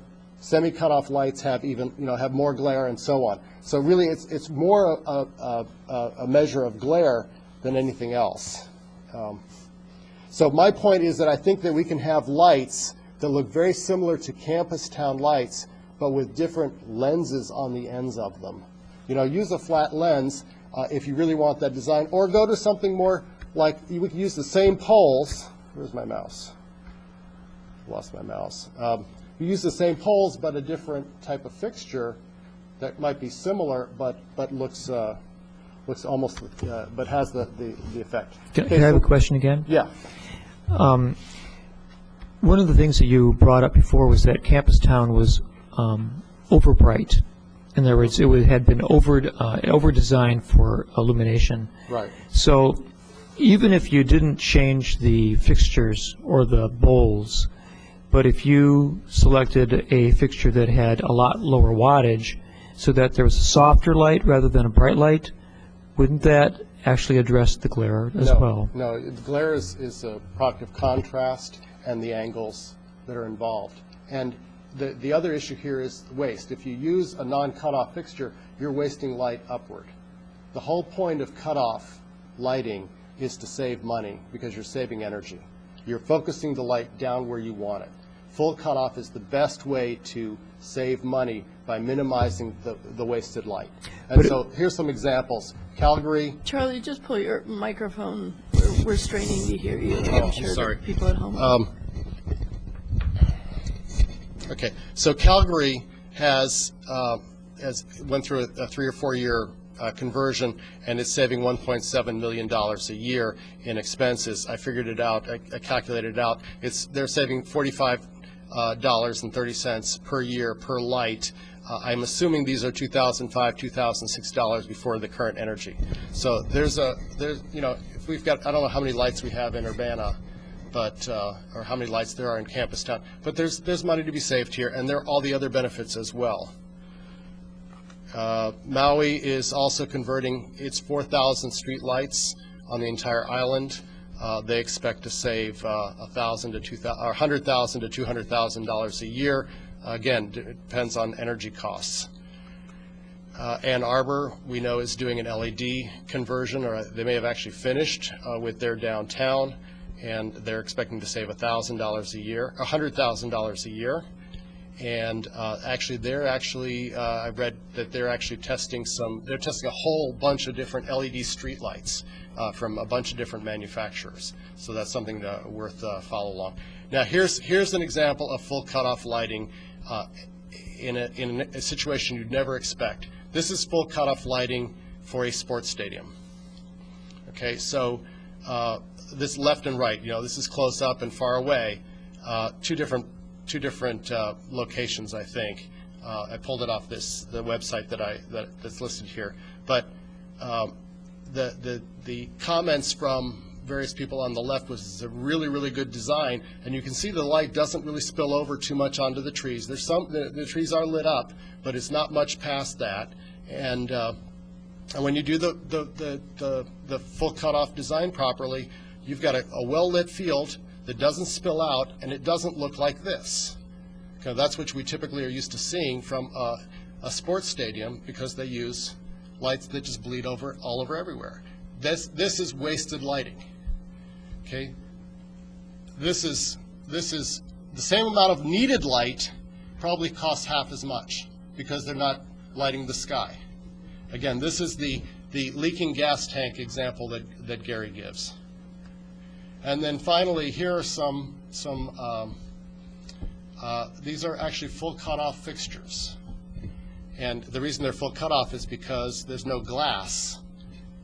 The glass is actually up in the fixture part above it, and this, of course, this picture on the right here. These two pictures actually are from Serena, Chile, where you actually see that there's a very similar design. These are two that are provided by some of these companies, and there are 50 companies that I found that are listed that have full cutoff fixtures that meet the requirements for lighting efficiency and saving money. So thank you for bearing with me. That's it for that. But I just wanted to show those examples. You want to take questions, Charlie? Is that? Yeah. Okay. Mayor and then Robert. Do you have this presentation on our website, or can you send it to us, or what? To wherever you want it to go. Yeah, let's go around that way. Robert? I have enough there for the press as well. This is a revised version of the lighting policy sense of the council motion I have been talking about. Okay. So I saw a number of hands go up. Robert, you have your hand up? Well, yes, I want to just kind of echo some of the things that Charlie has tried to convey to you. I took it from a different perspective. I looked at what exists in terms of criteria for design for lighting at the state level at IDOT, and I took a look at nationally what they're doing.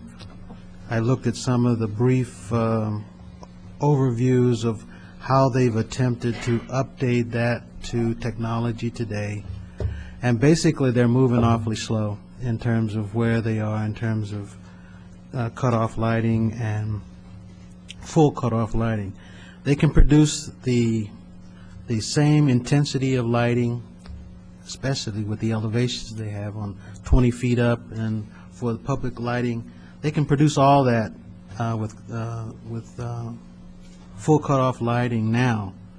It's just a matter of, it looked as if they just have not really addressed that. When it came to decisions about fixtures and lighting, in some cases they left that up to the municipalities to try and determine what they really wanted. I guess it was just decorative, but not really addressing the issue of cost savings and those kinds of things that could occur with full cutoff lighting. This is apparent when you start looking at the, what the designer is looking at and what he has to do. So it boils down to a simple fact of light that you really don't need, and that's the stuff that's going out above. To service the areas that you have, as far as the buildings and as far as the people seeing everything, it's going to be a lot less glare, a lot nicer appearance. I would love to have it for photography reasons, but the other issue is there's more technology using, for example, when they want to light buildings. Right now, they're using LED in the buildings, on the sides of the building, to enhance the full cutoff. So it makes a nice subtle glow. Things light up nicely. You don't get a lot of glare, and I think it's a great design. Brendan? Are we talking now about the Charlie's sort of suggestion for a two-part process on? No. This is the sense of the council motion I wanted to do 2 weeks ago, and I actually talked about it 6 months ago, actually in January, is where I first started talking about this. And that's basically a policy on the part of the council that says we want to go a particular direction with lighting. So let me just make the motion, and I move that that all current and planned city lighting projects use full cutoff lighting and conform to at least LEED lighting standards to reduce energy costs and minimize light trespass. Another immediate aspect of this policy would be to add specific LEED lighting standards and goals to the Sustainable Urbana report so that the Sustainable Urbana Commission can help develop medium and long-term goals such as described below, which is to develop, over the medium term, develop efficient, effective, economical, and ecologically lighting ordinances and policies that incorporate LEED lighting compliance and encourage the use of low-energy solutions, whatever those might be, LED bulbs, other types of technology that we'd use in current and future lighting projects. Long-term, I'd like to, see, if possible, see that, and as technology and city needs develop, that we develop a multi-year phase-in of energy-saving compliant lighting for all current lighting in the city of Urbana, public and private. And I'm going to go on to talk about the states that have done this. So the first part is we have a policy of using full cutoff lighting that conforms to LEED lighting standards. We want to reduce energy costs. That's our policy. The second piece of this is let's have our Sustainable Urbana Commission look at this and address this as some of the features that they'll be talking about in the years to come. That's not going to be, they're going to be meeting. It's going to take a long time. It took Elmer Glenn 6 years to figure out what they want to do. So just to get the motion on the table, you made a motion. Yes, sorry. Yes. Is there a second for that motion? I second it then. Okay, is that motion from Charlie, second for Dennis. Charlie, you're the motioner. You can speak to the motion. Yeah, I just want to clarify what LEED lighting standards here mean here, which is that, and I put a little note here at the bottom. There's not a LEED certification per se. It's pieces all over the LEED stuff. It depends on exactly what you're doing. So there are sustainable sites credits, energy efficiencies, proper illumination through careful reviews of the credit interpretation requests, and other pollution light credits and design guidelines that come into play for the LEED compliant lighting standards that I'm talking about here. You can't point to just one thing. Lynn? Two questions and kind of comments. I guess I'd be interested to hear the sense of the staff on this motion and see what this does to us from a financial perspective. And I understand that the cost down the road might be lower with regard to the cost of the actual energy. But, in the case of full cutoff lighting, from my understanding, from what I've heard before, that sometimes to get full lighting, you need more standards. You need more, sometimes a volume of more lights to be able to get the same light coverage. And so I'd be concerned about that because I think, and the other thing I want to say, in terms of every situation, full cutoff lighting, there might be some situations where it might not be advisable to use full cutoff lighting for some reason. And so if we say full cutoff lighting, what I read this to say is in every project, there might be a situation where we'd say, well, you know what, we need a light to go that way because we need it to light that particular item. I mean, I just don't want to, I'm not sure I want to totally tie the hands of our staff, and I guess I want to know what our staff think about this. So, I think, Bill, if you could speak to that question before we move on.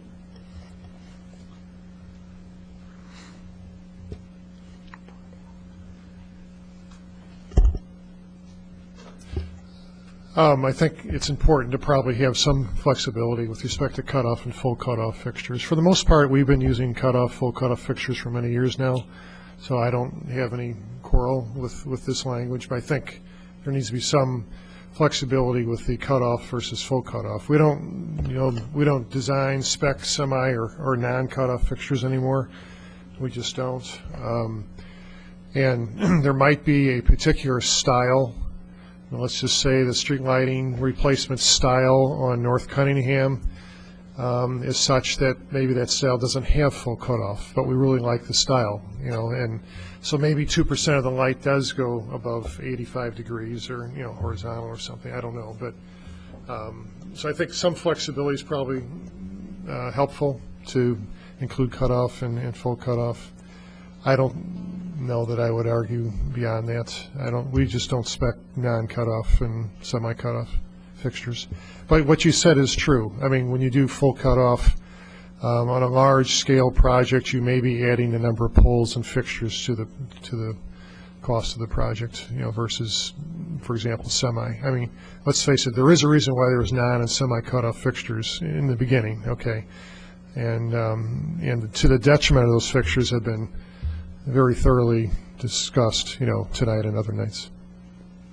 Bill, what you're here, do we have poles or lights lying around in stock or contracts with people to purchase additional lights that are currently in the queue? Such that if we say current lighting projects, we can't, and we stick to this, then all of a sudden the lights that are sitting in stock are lights we can't use because we've said we only use this particular full cutoff fixture. There's a lot of questions there. Obviously, if a globe gets knocked over tomorrow, we're going to replace it with a globe, which is not a full cutoff fixture. Okay. So, and yes, we do stock those types of fixtures. So replacing existing systems we do have in place. We do have some contracts, long-term contracts for poles and fixtures that actually is ending this year. It was a 10-year contract. It was a great contract we had, but we'll be renegotiating those contracts. And I don't know, Gail, do you know the status of renegotiating those replacements? I think we're still waiting on hearing from the vendor. Okay.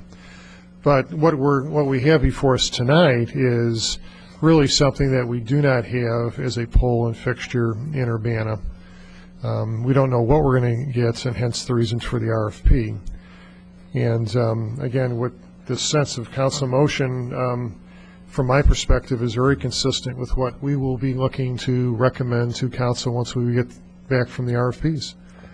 We want to know what's out there, what type of full cutoff fixtures are out there that mimic the Green Street fixtures. And if Champaign wants to replace Identico, what's on Green Street in Champaign, that's their prerogative. I mean, we can't force our will on them. University is kind of caught in between, although the university has their own streets where they'll replace lighting on their own streets. And again, it's a three-way agreement here, and I certainly know loud and clear what our council wants for our side of Wright Street on our streets, but the RFP has to be flexible enough to consider what Champaign wants on their streets and what the university wants on their streets. So I think the RFP does do that now. It was tweaked, and I think it reflects our needs now, and we just need to say, okay, for the world of manufacturers out there, what's out there, and if we come up with nothing that meets our needs, then we may have to go solo and go something different. Before we start the conversation, let's not talk about the RFP until we get to that. I appreciate the input, but can we take these a piece at a time? So let's just focus on the motion that's on the table. Go ahead, Lynn, and then Mayor. Thank you. I just want to summarize what I think I heard you say. With regard to the sense of the council motion, you'd be totally comfortable with this council motion if we added the word cutoff / full cutoff. Mayor, and then Brandon. I just had a friendly amendment. Instead of saying Sustainable Urbana Commission, I believe it's really Urbana Sustainability Advisory Commission. Okay. Yeah. Okay, so Charlie accepts that as a friendly amendment. Dennis, do you accept that? Yes, I think it makes sense to say it Urbana correctly. Sustainability Advisory Commission. And Brandon, and then Lynn. Yeah, I think, Lynn, those were the same questions I wanted to ask, and Bill, your answers were really helpful. I think, Charlie, there's maybe two little wording things to address that I'll just kind of make as suggestions, and you can decide if you might want to accept them or not. The point that we might want to just have some breathing room, if for some reason there's ever some reason we needed to design any light bulb in this city that pointed a different direction, like Lynn said, and there are other criteria that come up as important. I know in your prior versions you had the phrase, unless not possible, in that very first sentence, and it's not there in the current version, but maybe adding back in unless not possible, or adding in the phrase or advisable, unless not advisable, or as a primary design criteria, so that it's clear this is a primary criteria, but in certain projects we might have other criteria. Maybe some of those pieces of wording could help. And in terms of wording for Bill's issue of what current lighting projects there are, maybe we could say city lighting installations or city lighting designs will use full cutoff lighting, not just projects, so that if we're replacing a single globe pole installations or designs or something, just so that if we are replacing a single globe pole this next weekend, you know, Bill doesn't have to say, well, how are we going to do this, because this particular... I would accept the word installations instead of projects here, because this was not intended to address current Okay. maintenance issues. Dennis, Yeah. do you accept that as the seconder? Yes, I do. So it says all current and planned city lighting installations. And then Brandon, were you making a friendly amendment or offering an amendment? I have an potential amendment. Okay, Lynn? If Brandon, if you hear it. So the way it reads now, all current and planned city installations will use, and here's my amendment recommendation, as their primary design, full cutoff or cutoff lighting, and conform to at least LEED lighting standards, et cetera, et cetera. That's an amendment. Is there a second to that amendment? We have a motion from Lynn and a second from Heather. Discussion? So just to clarify, it says will use as their primary design cutoff or full cutoff lighting and conform to at least, okay. Go ahead, Charlie. You really don't need to use cutoff lighting, because full cutoff lighting gets you, there's lots of good quality full cutoff lighting out there. That's why I showed the Homer Glen example, was that they've gone to complete full cutoff in their ordinance. That's where they're moving. The cutoff lighting, even though they talk about 2.5%, that's that complicated article that I sent around that where it really allows up to 16% of the actual luminosity to be out there, and it's how the light is actually measured. So cutoff lighting, some of it's okay.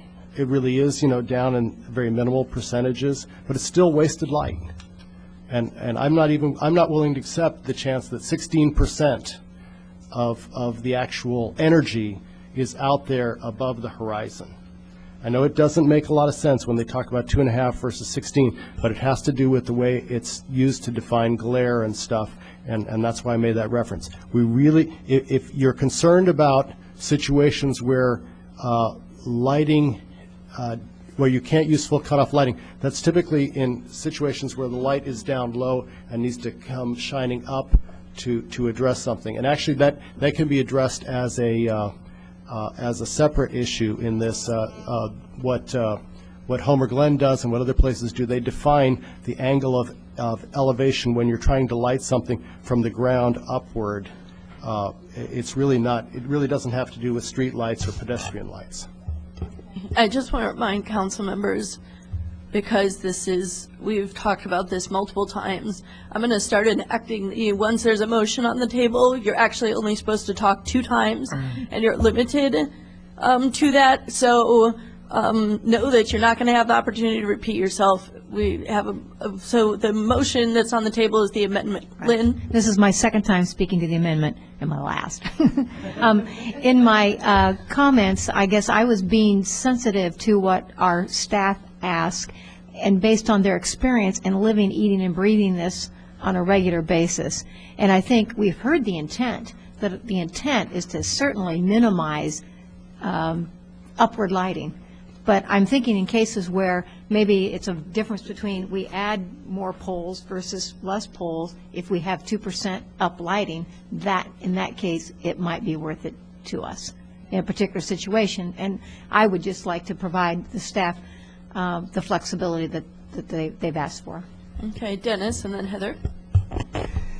It would seem that even if we did include both the wording cutoff and full cutoff, that when it came time to look at the proposals, we would expect to receive information on both sorts of lighting sources, and then we would still have the freedom to choose the one that we thought was most applicable to our needs and intent, and therefore we could continue to support and choose full cutoff lighting in every instance if we wish to, even if we had information about the other kind of lighting.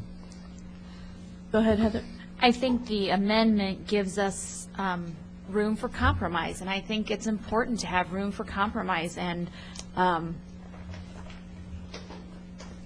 can't. That's why I seconded Lynn's motion, is because I believe that it's a way to have your cake and eat it too, is to have that compromise available. Okay. Other comments on the amendment? Just quickly, I want to comment.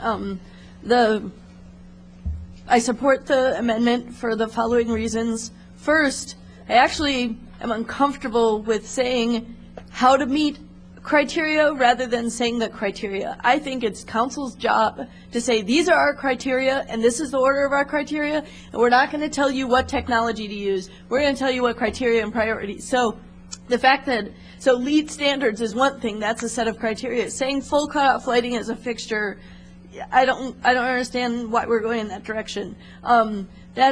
Secondly, last night, even though I was really tired, I talked to Charlie and he said, go out to the Pines and take a look at the full cutoff lights. So I drove out in the middle of the night to the Pines. There was nobody there. I was terrified somebody was going to think I was ripping off monocles. And I walked around monocles. It was about, I don't know, it was 11:30 or 12 o'clock at night. The lights were still on, and I was able to experience that. I also drove to Campus Town, and I walked around Campus Town, and then I drove to Krannert Art Museum District, where we're talking about this lighting, and I walked around that area. Let me just tell you a few things I observed from my experience. So the first thing is I went to the Pines, and I thought that in terms of amount of light, it was good. And it wasn't as uniform of light as on Campus Town. There were some areas, but I felt like if we get a lot of energy savings and there's general uniformity, it's fine. Secondly, I don't agree about the glare argument at all. I think that actually full cutoff light, there's this high contrast edge, and the second you look anywhere close to it, it's really, really bright in your eyes because there's real bright light and then there's darkness. Whereas when you go on campus, it's like having a lampshade on your bulb, and the lampshade basically makes it really comfortable and diffuse. So those globes look really nice and they diffuse the light, and it isn't glaring to me at all. I might have different, eye problems than Charlie does. I'm myopic, but I think that I didn't see that as an issue, and I actually see the stuff at the Pines as being more of a contrast.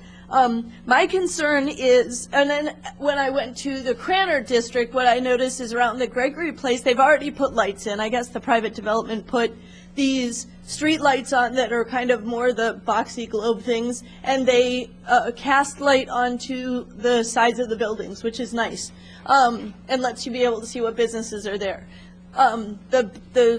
All the other businesses, the older businesses, you can't actually see them very well. The lighting is very poor on Goodwin in terms of feeling like it's pedestrian feel, and it's a really great thing that we're going to be doing a lighting project there and make it feel like the lighting is closer to folks. So what I noticed on campus was that by having the tall lights at the top, I don't see any problem with those being full cutoff. They should be full cutoff, the ones that are really tall. The ones that are closer to the pedestrian, it was nice to have some level of light coming out, because it's much lower and it's not so much a spotlight. That was my experience of walking around campus. So I would like to see us be able to have flexibility in business areas with high pedestrian traffic to have some additional lights that hang off the larger lights that are able to glow and light up the building and light up our faces, and we can bring the wattage down of those lights so that we're not,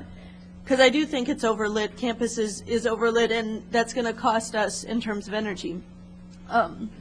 So I think the top priority to me is the energy issue, and I do think that by almost always using full cutoff lighting, that's going to help us with energy. I think that there are times when it is not going to be the thing that creates an ambient pedestrian experience to use full cutoff lighting, and that was my experience walking through the Pines. It was not ambient. It was light, but it was not a nice ambient experience like it is on Campus Town.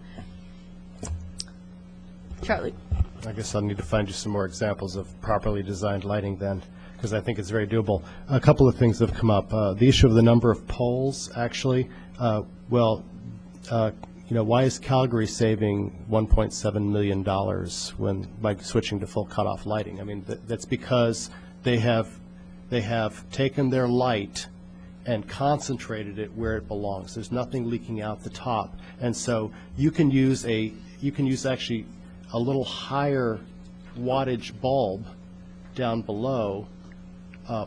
It's not higher wattage than it was before because you're using more going up to the sky. So you have to use less light to light better, but you can make it a little bit brighter so that you can use basically the same kind of pole spacing, so you get the right distribution. It's just that the design is so important that it be done right. You just can't go grab a pole and grab a light. You've got to design this. You've got to understand what the distances are involved. And in Britain, when they redesigned their lighting there for their M series, their interstate series, they actually found that they went to 4 poles for every 5, and they saved money for just that reason, because they could use a different wattage bulb that gave them better distribution, but cost less because they weren't wasting energy above. So if you do, so if you properly design, you don't necessarily use more poles, even if you do use more poles, you save money because the total overall energy savings in the design. But it's really important to do proper design and use a properly distributed light pattern. I suspect that we wouldn't have to use more poles to do full cutoff lighting.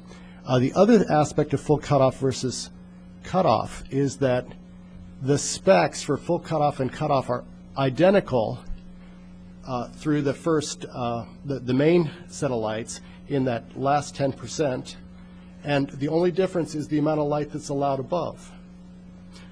Any light that's above you, the only light that you see is whatever light is above your head. Light that's going upward, above 180 degrees, contributes nothing to what you see below you. It's the physics of lighting.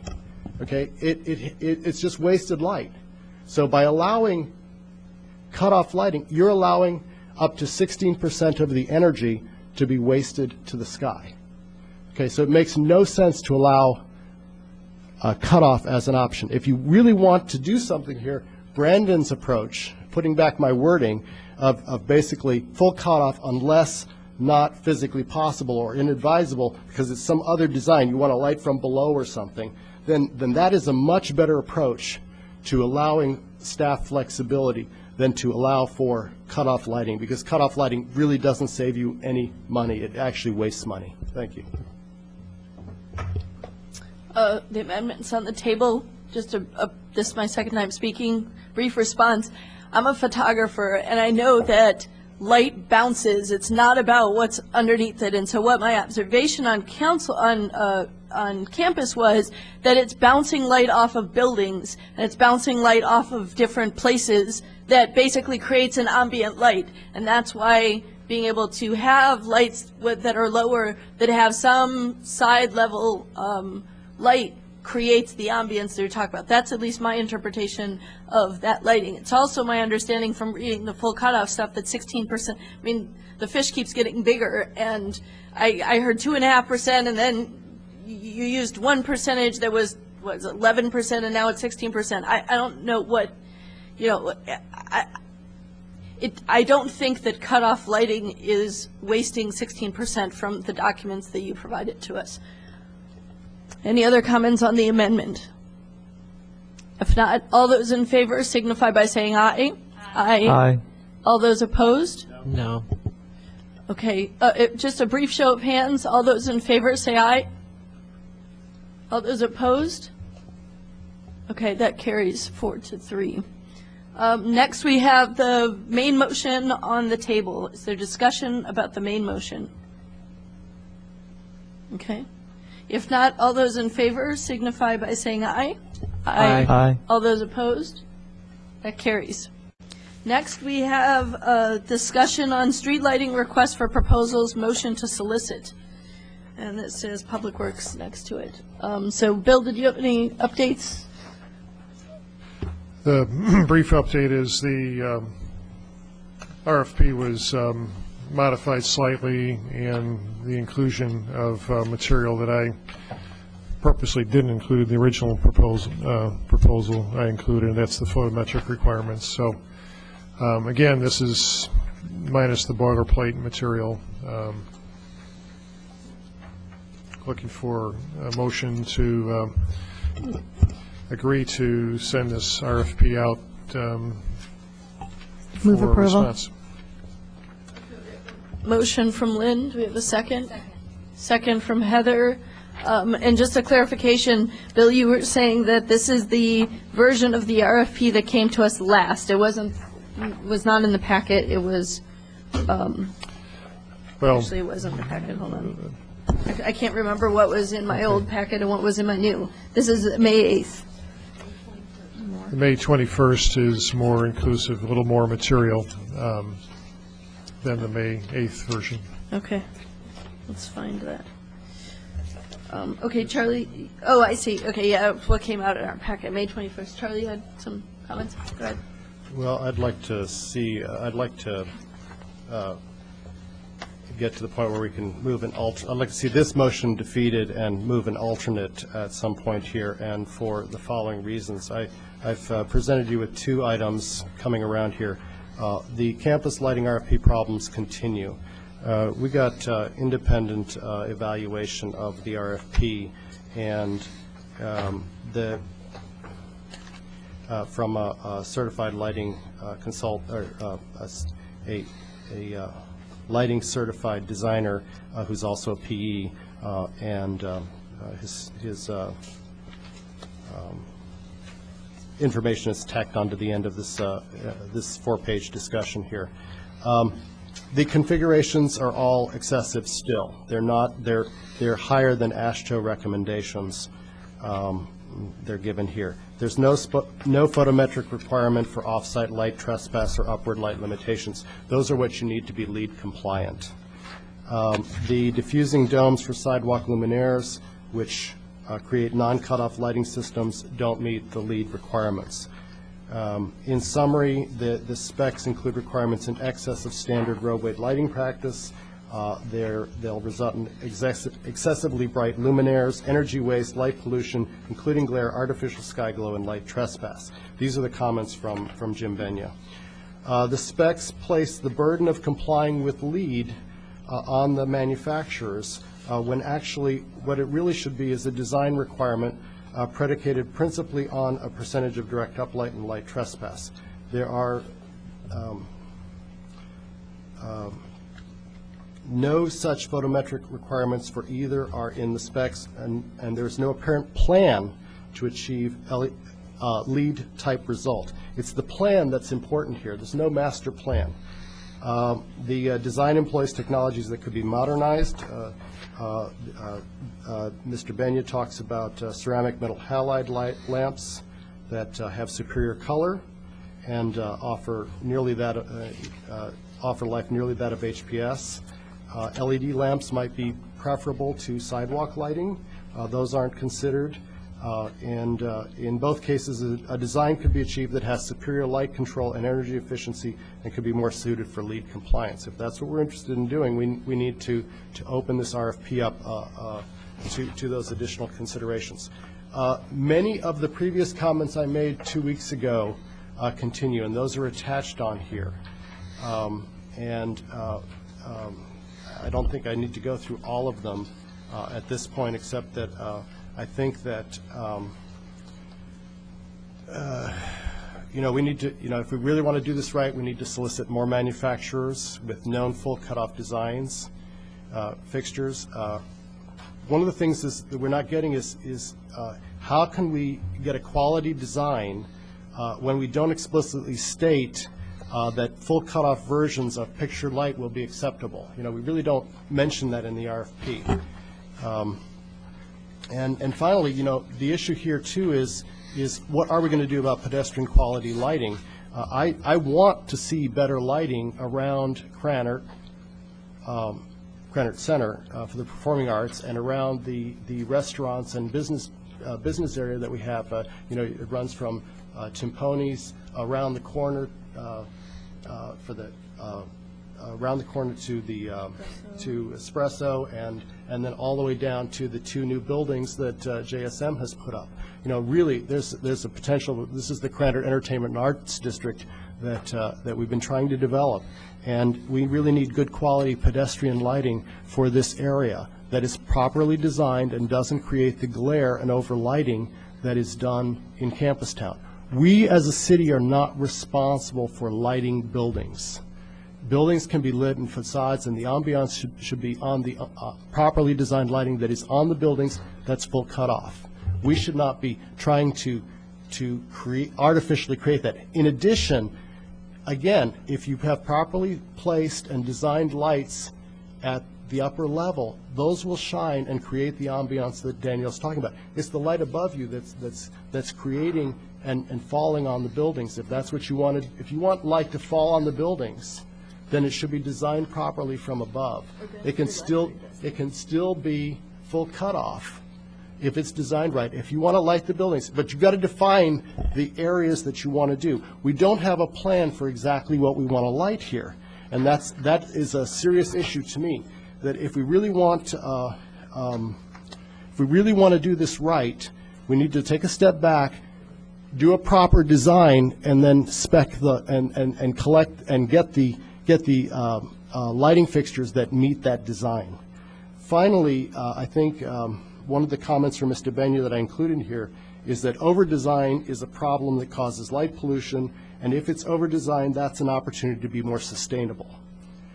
This leads to my final and really important question about this is, how is this a sustainably designed project that saves the cities and the university money? In other words, saves energy over time. And if we're not using proper lighting, we're wasting the taxpayers' dollars. So I would urge you to defeat this motion and consider my alternative, which I'll propose after this motion clears. Or is the substitute motion appropriate? Can I move a substitute motion? Ask our parliamentarian. That's what I'm asking. Okay.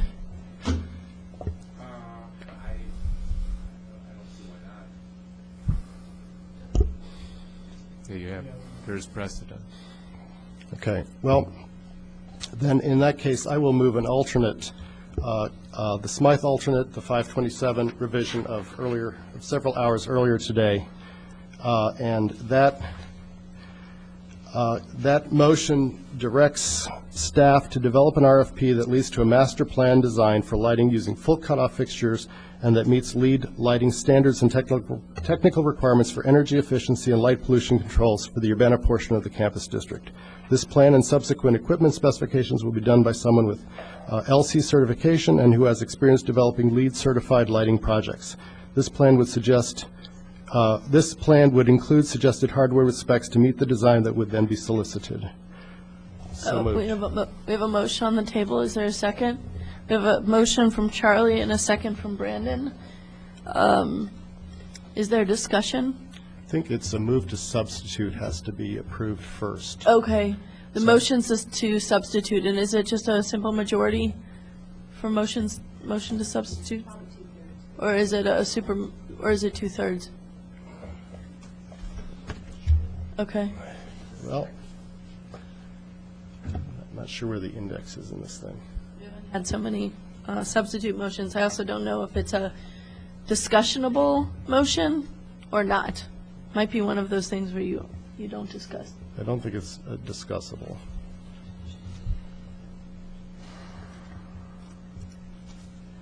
I can never find anything in this book.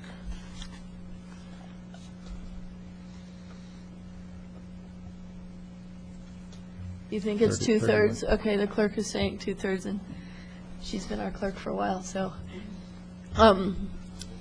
Okay, all those in favor of a substitute motion, say aye. Aye. Aye. All those opposed? We have 4-2. So that carries, the substitute motion carries, I believe. You don't have to vote? I didn't vote. So I believe by not voting, I go with the ayes. majority. The majority, which means it would be 5-2, and that's at least 2/3. Okay. Okay, we have a substitute motion on the table. Is there Comment. discussion? Brandon and then Lynn. Yeah, thanks. Let me briefly say my piece about where I stand on this, and then I do have a question for staff about how this alternate idea could work. My piece is this. Charlie, you've provided a ton of information, done a lot of research, and I appreciate it. I definitely don't understand it all, and I'm not a lighting consultant or a certified engineer in the state of Illinois at all. But what I have come to understand in all of this is that we're not on the same page, and us with our lighting consultant aren't on the same page. And so I support this two-step approach because of that, because I think because we're not on the same page, we're not ready to just go out and buy hardware yet. You know, in terms of how we're not on the same page, we've heard from our consultant things like the fact that we couldn't balance safety and full cutoff at the same time. But then Charlie's gone out and done a bunch of research with people saying, yes, we can. We've heard that maybe we couldn't get more efficiency than we already have, that we already have the best kind of lighting and the most efficient kind of lighting there is. But then Charlie's research and these other people who are certified lighting engineers say, actually, that's not true. We can do better on efficiency. And we've heard that we couldn't meet LEED and AASHTO and IES&A standards all at the same time. But then Charlie and other people who have put together this research have said we actually can, and that other cities are. So I don't actually know the answers to those questions, but I know we haven't gotten to the bottom of it and that we aren't on the same page. I don't want us to try to be engineers or to try to micromanage, but I do think that before we go out buying poles and buying fixtures, we should do the role of, as council, giving criteria. We should make sure we're getting advice from a lighting designer, from someone with experience who can give us advice on these new technologies. We should make sure our consultant is showing us options and what the trade-offs are, and then it's our job to weigh these competing priorities and make sure that we are all on the same page before we just go purchasing poles and fixtures. So I do support this two-step process of actually doing some design work first and us looking at alternatives and us giving criteria. So I'm prepared to support something like Charlie's motion, and my real questions are for staff about how this works and the mechanics of how we can go ahead with some projects that are coming up. For example, with this wording and the way this motion is written, that kind of makes it a two-step process and says we'll do. Two-step out of it. It does, yeah, you're right. It doesn't say the word two-step anymore. Now it's just that the RFP will address these design issues, and then later on, the hardware and the specs would then be solicited later. So how does that process work? And given the fact that we have Goodwin and other projects that are really happening soon, and that we're in this with the university and Champaign, or maybe we just do this on our own and pick our own lighting standard, but how do the mechanics of this work, and how for staff can this direction be implemented? Yeah, can we maybe at the beginning of this conversation focus on the consequences of the motion? So starting with Brandon's questions. Bill, do you have answers as to what is the impact of the motion, Charlie's motion, which I hope you have a copy in front of you, on the RFP process? Maybe I'm missing something so obvious I can't see behind in front of my nose, but the way I read the RFP that was provided to you in the packet, to me very clearly says all luminaires shall be IES cutoff or full cutoff, and that is listed in the designation because we do have two other partners in this process. Urbana is going to try, assuming that we get responders, for full cutoff, plain and simple. Secondly, we talk about how we want to use metal halide lighting, and I think there's no quarrel. We're not pushing for high-pressure sodium. We had that debate 10 years ago, and we don't want high-pressure sodium, even though it's technically more efficient than metal halide. And I think if we come up with responders, proposers, that provide us non-cutoff, that look like smell like, taste like, the poles on Green Street and our metal halide, I think with all confidence in 2-3 months, or whenever we get this back, I can come to you and say, hey, we are achieving the goals of the sense of the council motion. Lynn and then Dennis. I guess I would say that this motion here actually doesn't embrace what we just passed, which was cut off or full cutoff, because this only says full cutoff. And I would agree with Bill. It seems like from the RFP that we already have before us, we're going to be in a position where we're going to have the option, and yet that RFP also allows our partners to move forward in the manner that they would like to move forward. So I guess I feel like we're set. Dennis. Well, it seems like, and maybe I'm not getting this right, but it seems like the RFP that was provided by staff actually has rather specific suggestions to pursue the kind of lighting styles or standards that the project is supposed to contain. And Charlie's has, none at all. Yet, at the same time, there's a lot of discussion that has been presented to us about preference for certain kinds of construction of poles and lighting. And there's a statement here, too, that, if I can find it, how this ceramic halite lens, or whatever it is, has superior color. And I'm not even aware of what color is being emitted. And I have a real problem with blue light as opposed to softer light. So, I mean, I wouldn't want to be supporting kind of a lighting cast that I actually would not prefer to see on a street. So there's a lot of details that I think that we are not lighting engineers. We haven't seen very many good examples of what we're trying to promote here.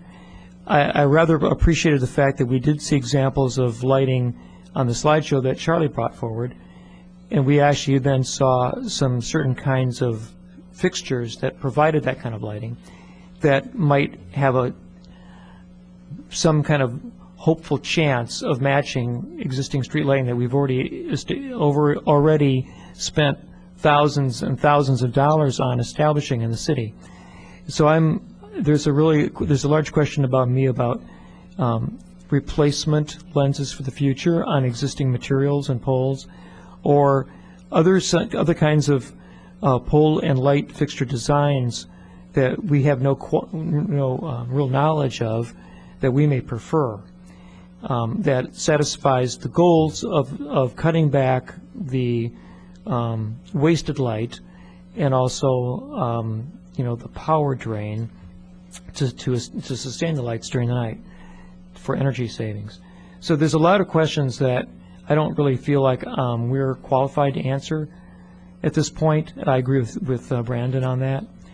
I think that since the motion requests that we have a master plan for lighting, and yet I don't feel like we do have a master plan for lighting.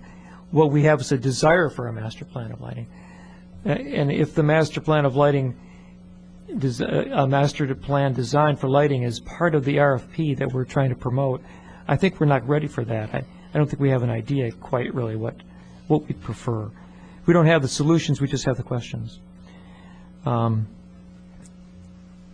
So I think that puts us in a very curious place, because we're being very focused here about what we want to tell you to seek, but maybe there are a lot of solutions in seeking that. I don't know. So I guess I feel like the proposed regulations and configurations that were originally given to us are perhaps too specific, but now we've gone to something that is so wide open that I don't know quite what we're going to receive. And that's my comment. I feel like I'm not sure we've really gained any ground on this. Go ahead. Go ahead, Bill. I really, truly think that we just need to gather some information, hear what these responders have to say, If there's 2 or 3 fixtures, poles that we're kind of serious about, we will get samples, install them, look at them, evaluate them. That's what we did before in the past with other lighting that we did, you know, at length. Right. And I think you're right. I think we've talked about this enough, and I think it's now time to get some information from these folks and any and all folks that, you know, have such fixtures, and we can critique it. We'll know if they're full cutoff, non-full cutoff, et cetera, and evaluate the information once we receive it. That's what we'll pay the consultant for. I have a couple of questions, but it's 11 o'clock. Could there be a motion to extend? There's a motion to extend for 10 minutes. All those, is there a second? Is there a second? A motion from Heather, second from Brandon. All those in favor, say aye. Aye. All those opposed? That carries. Just some quick follow-up questions to, I don't know the impacts of the motion that's on the table. So the main concern I have is what I think it means is that what we had, which is that there was someone who worked on the campus town design. Those designs were made and fixtures were bought and installed. And then we're using that as a template, but making some changes to it without a designer and going out and just looking for fixtures. That's what I think the old RFP was.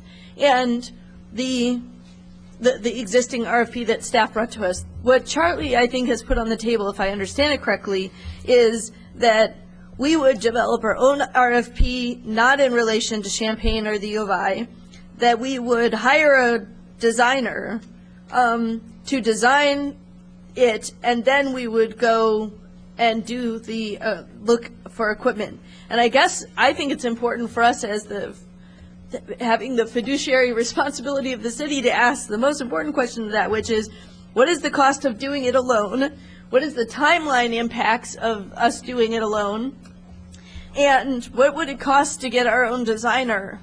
And what are the clear benefits that we would get of getting our own designer? So I don't think we can actually, I don't think that we can pass this motion without understanding those things, because that's what matters at this point. So I don't know, Bill, if you can speak to what does it mean that we would go at it alone and rewrite an RFP and rewrite it for a designer, not for equipment. That's really the difference. Charlie's asking for us to write an RFP for a designer to do a master plan. And that designer would then say what equipment we should have, whereas the RFP that's on the table is saying, this is the equipment we want.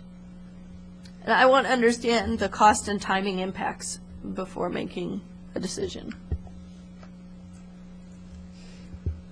I don't have those answers tonight. I mean, I have no idea. I mean, to get a designer, you know, we have to put an RFP together, send it out on the street, solicit consultants, you know, go through that process, interviews, et cetera. That's typically 2 to 3 months, and then what the cost would be, I don't know. So I can't answer that tonight. And just a follow-up comment, because there's an there was strong consideration for this motion, and I also don't feel like those questions are answered. I actually think that the best thing that should happen is the two of you need to sit down and talk to each other about this instead of going at cross purposes, because our staff are the people who are going to be implementing it. Charlie and what appears to be a majority of council members feel strongly that we need to be looking at some of the language in this motion, and yet I think we're taking it in a really different direction, and we don't understand what the impacts are. Lynn? I guess I would say I'm not sure we have a sense of the council that they want to go that direction. I think what we heard was that we wanted to reconsider, or that everyone was supportive of a substitute motion. I'm not sure. I guess I'm not convinced of that. So I think I would like to see a vote rather than to progress this further and make it go on. I'd like to see us come to some potential conclusion tonight so our staff could proceed. Okay. Mayor? And then Charlie, I'm sorry. Could some of your questions be answered by the next committee meeting? No, I mean some of Danielle's questions, which I think are very good questions. Is that even possible to answer the questions by the next committee meeting? Timeline and cost, you mean? Yeah. A cost I What's the can't answer, implications yeah. of switching, or is that just like a huge question? Well, I think, what this basically means is we're out of the equation with Champaign and University, and that's fine if that's council desire. We're on our own, and we'll do our own thing and get an RFP out for a consultant to follow this motion. I don't know what that timeline or cost is. Well, I know in 2 weeks. I don't know. I doubt it. Lynn? My second time speaking. I'm not interested in spending any additional money on a tight budget. I think we've got an RFP here that will get us some options that are full cut off for us to look at, and we can still do something different than the other areas if we would like, based on the feedback that we get. Okay, we have a motion on the table and a second. Any more discussion? Brandon? I'm sorry, Charlie and then Brandon. I keep looking this way. Charlie. Okay. Yeah. Well, I've put it all together here in 3.5 pages. I've gone to and gotten pro bono consulting from somebody with an LC, okay, who also has done 14 LEED certified projects that involve lighting. He's a major, well-known lighting designer, gives talks up and down the West Coast. He has pointed out a number of errors in the RFP. Excessive lighting, the lack of specifications on what you want for sidewalk lighting. We want pedestrian sidewalk lighting. We don't give the specs in this RFP for that. The proper way of doing LEED, if we're interested in sustainability, then we want to be looking at LEED stuff. Okay, and what he said was, as far as the LEED requirements are concerned, LEED is not determined by the equipment, but rather by the design. Under several CIR, that's the credit interpretation requests, to Sustainable Sites Credit 8, the SS8 stuff, the U.S. Green Building Council has consistently requested a site lighting master plan, which must be produced by the designer, not the fixture company. Without a master plan showing how SS8 is to be met, requiring LEED from the manufacturer is technically erroneous. Okay, that's, we want a sustainable design. Going out with a laundry list and trying to figure it out on our own is not going to get us a sustainable design. My contention here is that if we take a step back, hire somebody with the appropriate lighting design credentials to do the kind of sustainable development the sustainable installation that we want, we will save money in the long run, because we're talking about something that's going to have a 30 to 50 year lifespan. We need to do it right up front. Okay, and I realize this is a late hour in more ways than one, both for projects that are coming and the time, but this is an issue I've been trying to get to the council for a long time. I've given you lots and lots of information. I'm just the point person for a large group of people that are interested in sustainability. Okay, we can save money. We can save the taxpayers money by using full cutoff lighting and LEED criteria for properly distributing that light. Okay, and so there are a number of previous comments I've made about the RFP that still apply here. We've read the particular comments. I don't think we have 2 minutes, so I don't think it would be appropriate for you to read. So I don't think the RFP, as it currently stands, is sufficient to get what we want, which is a sustainable design that will live for 30 to 50 years and save the taxpayers money. That's the bottom line. Dennis? Isn't it possible to proceed with the RFP that we have, but put a cover letter on it with the goals and the intent of our interests? I mean, basically what you just said, I mean, if we just wrote that down in a cover letter and said, we're looking for lights for the campus area, but our goals as a city council are to meet high efficiency, low or zero, glare and top lighting. So as you fulfill this RFP, you will be addressing the questions that we include in the cover letter, and then we can go forward, and I would imagine they would actually answer the call or the intent. Heather? To say that it won't be sustainable for 30 to 50 years is saying that the RFP that comes back to us, you're saying automatically, nope, the proposals that come back to us are null and void, because in the RFP, we're asking for, we're going to get more than just one design. We're not going to, it's not like we're going to get one and say, oh, that's not going to work. We're going to get more than one design, and we're going to have lots of choices. And so there probably will be some, we could get 5, and 2 or 3 of the 5 could be sustainable for 50 years. That's a judgment call that can't be made when you haven't seen something. We're at time, so either we're going to extend, we're going to vote, or we're going to adjourn it.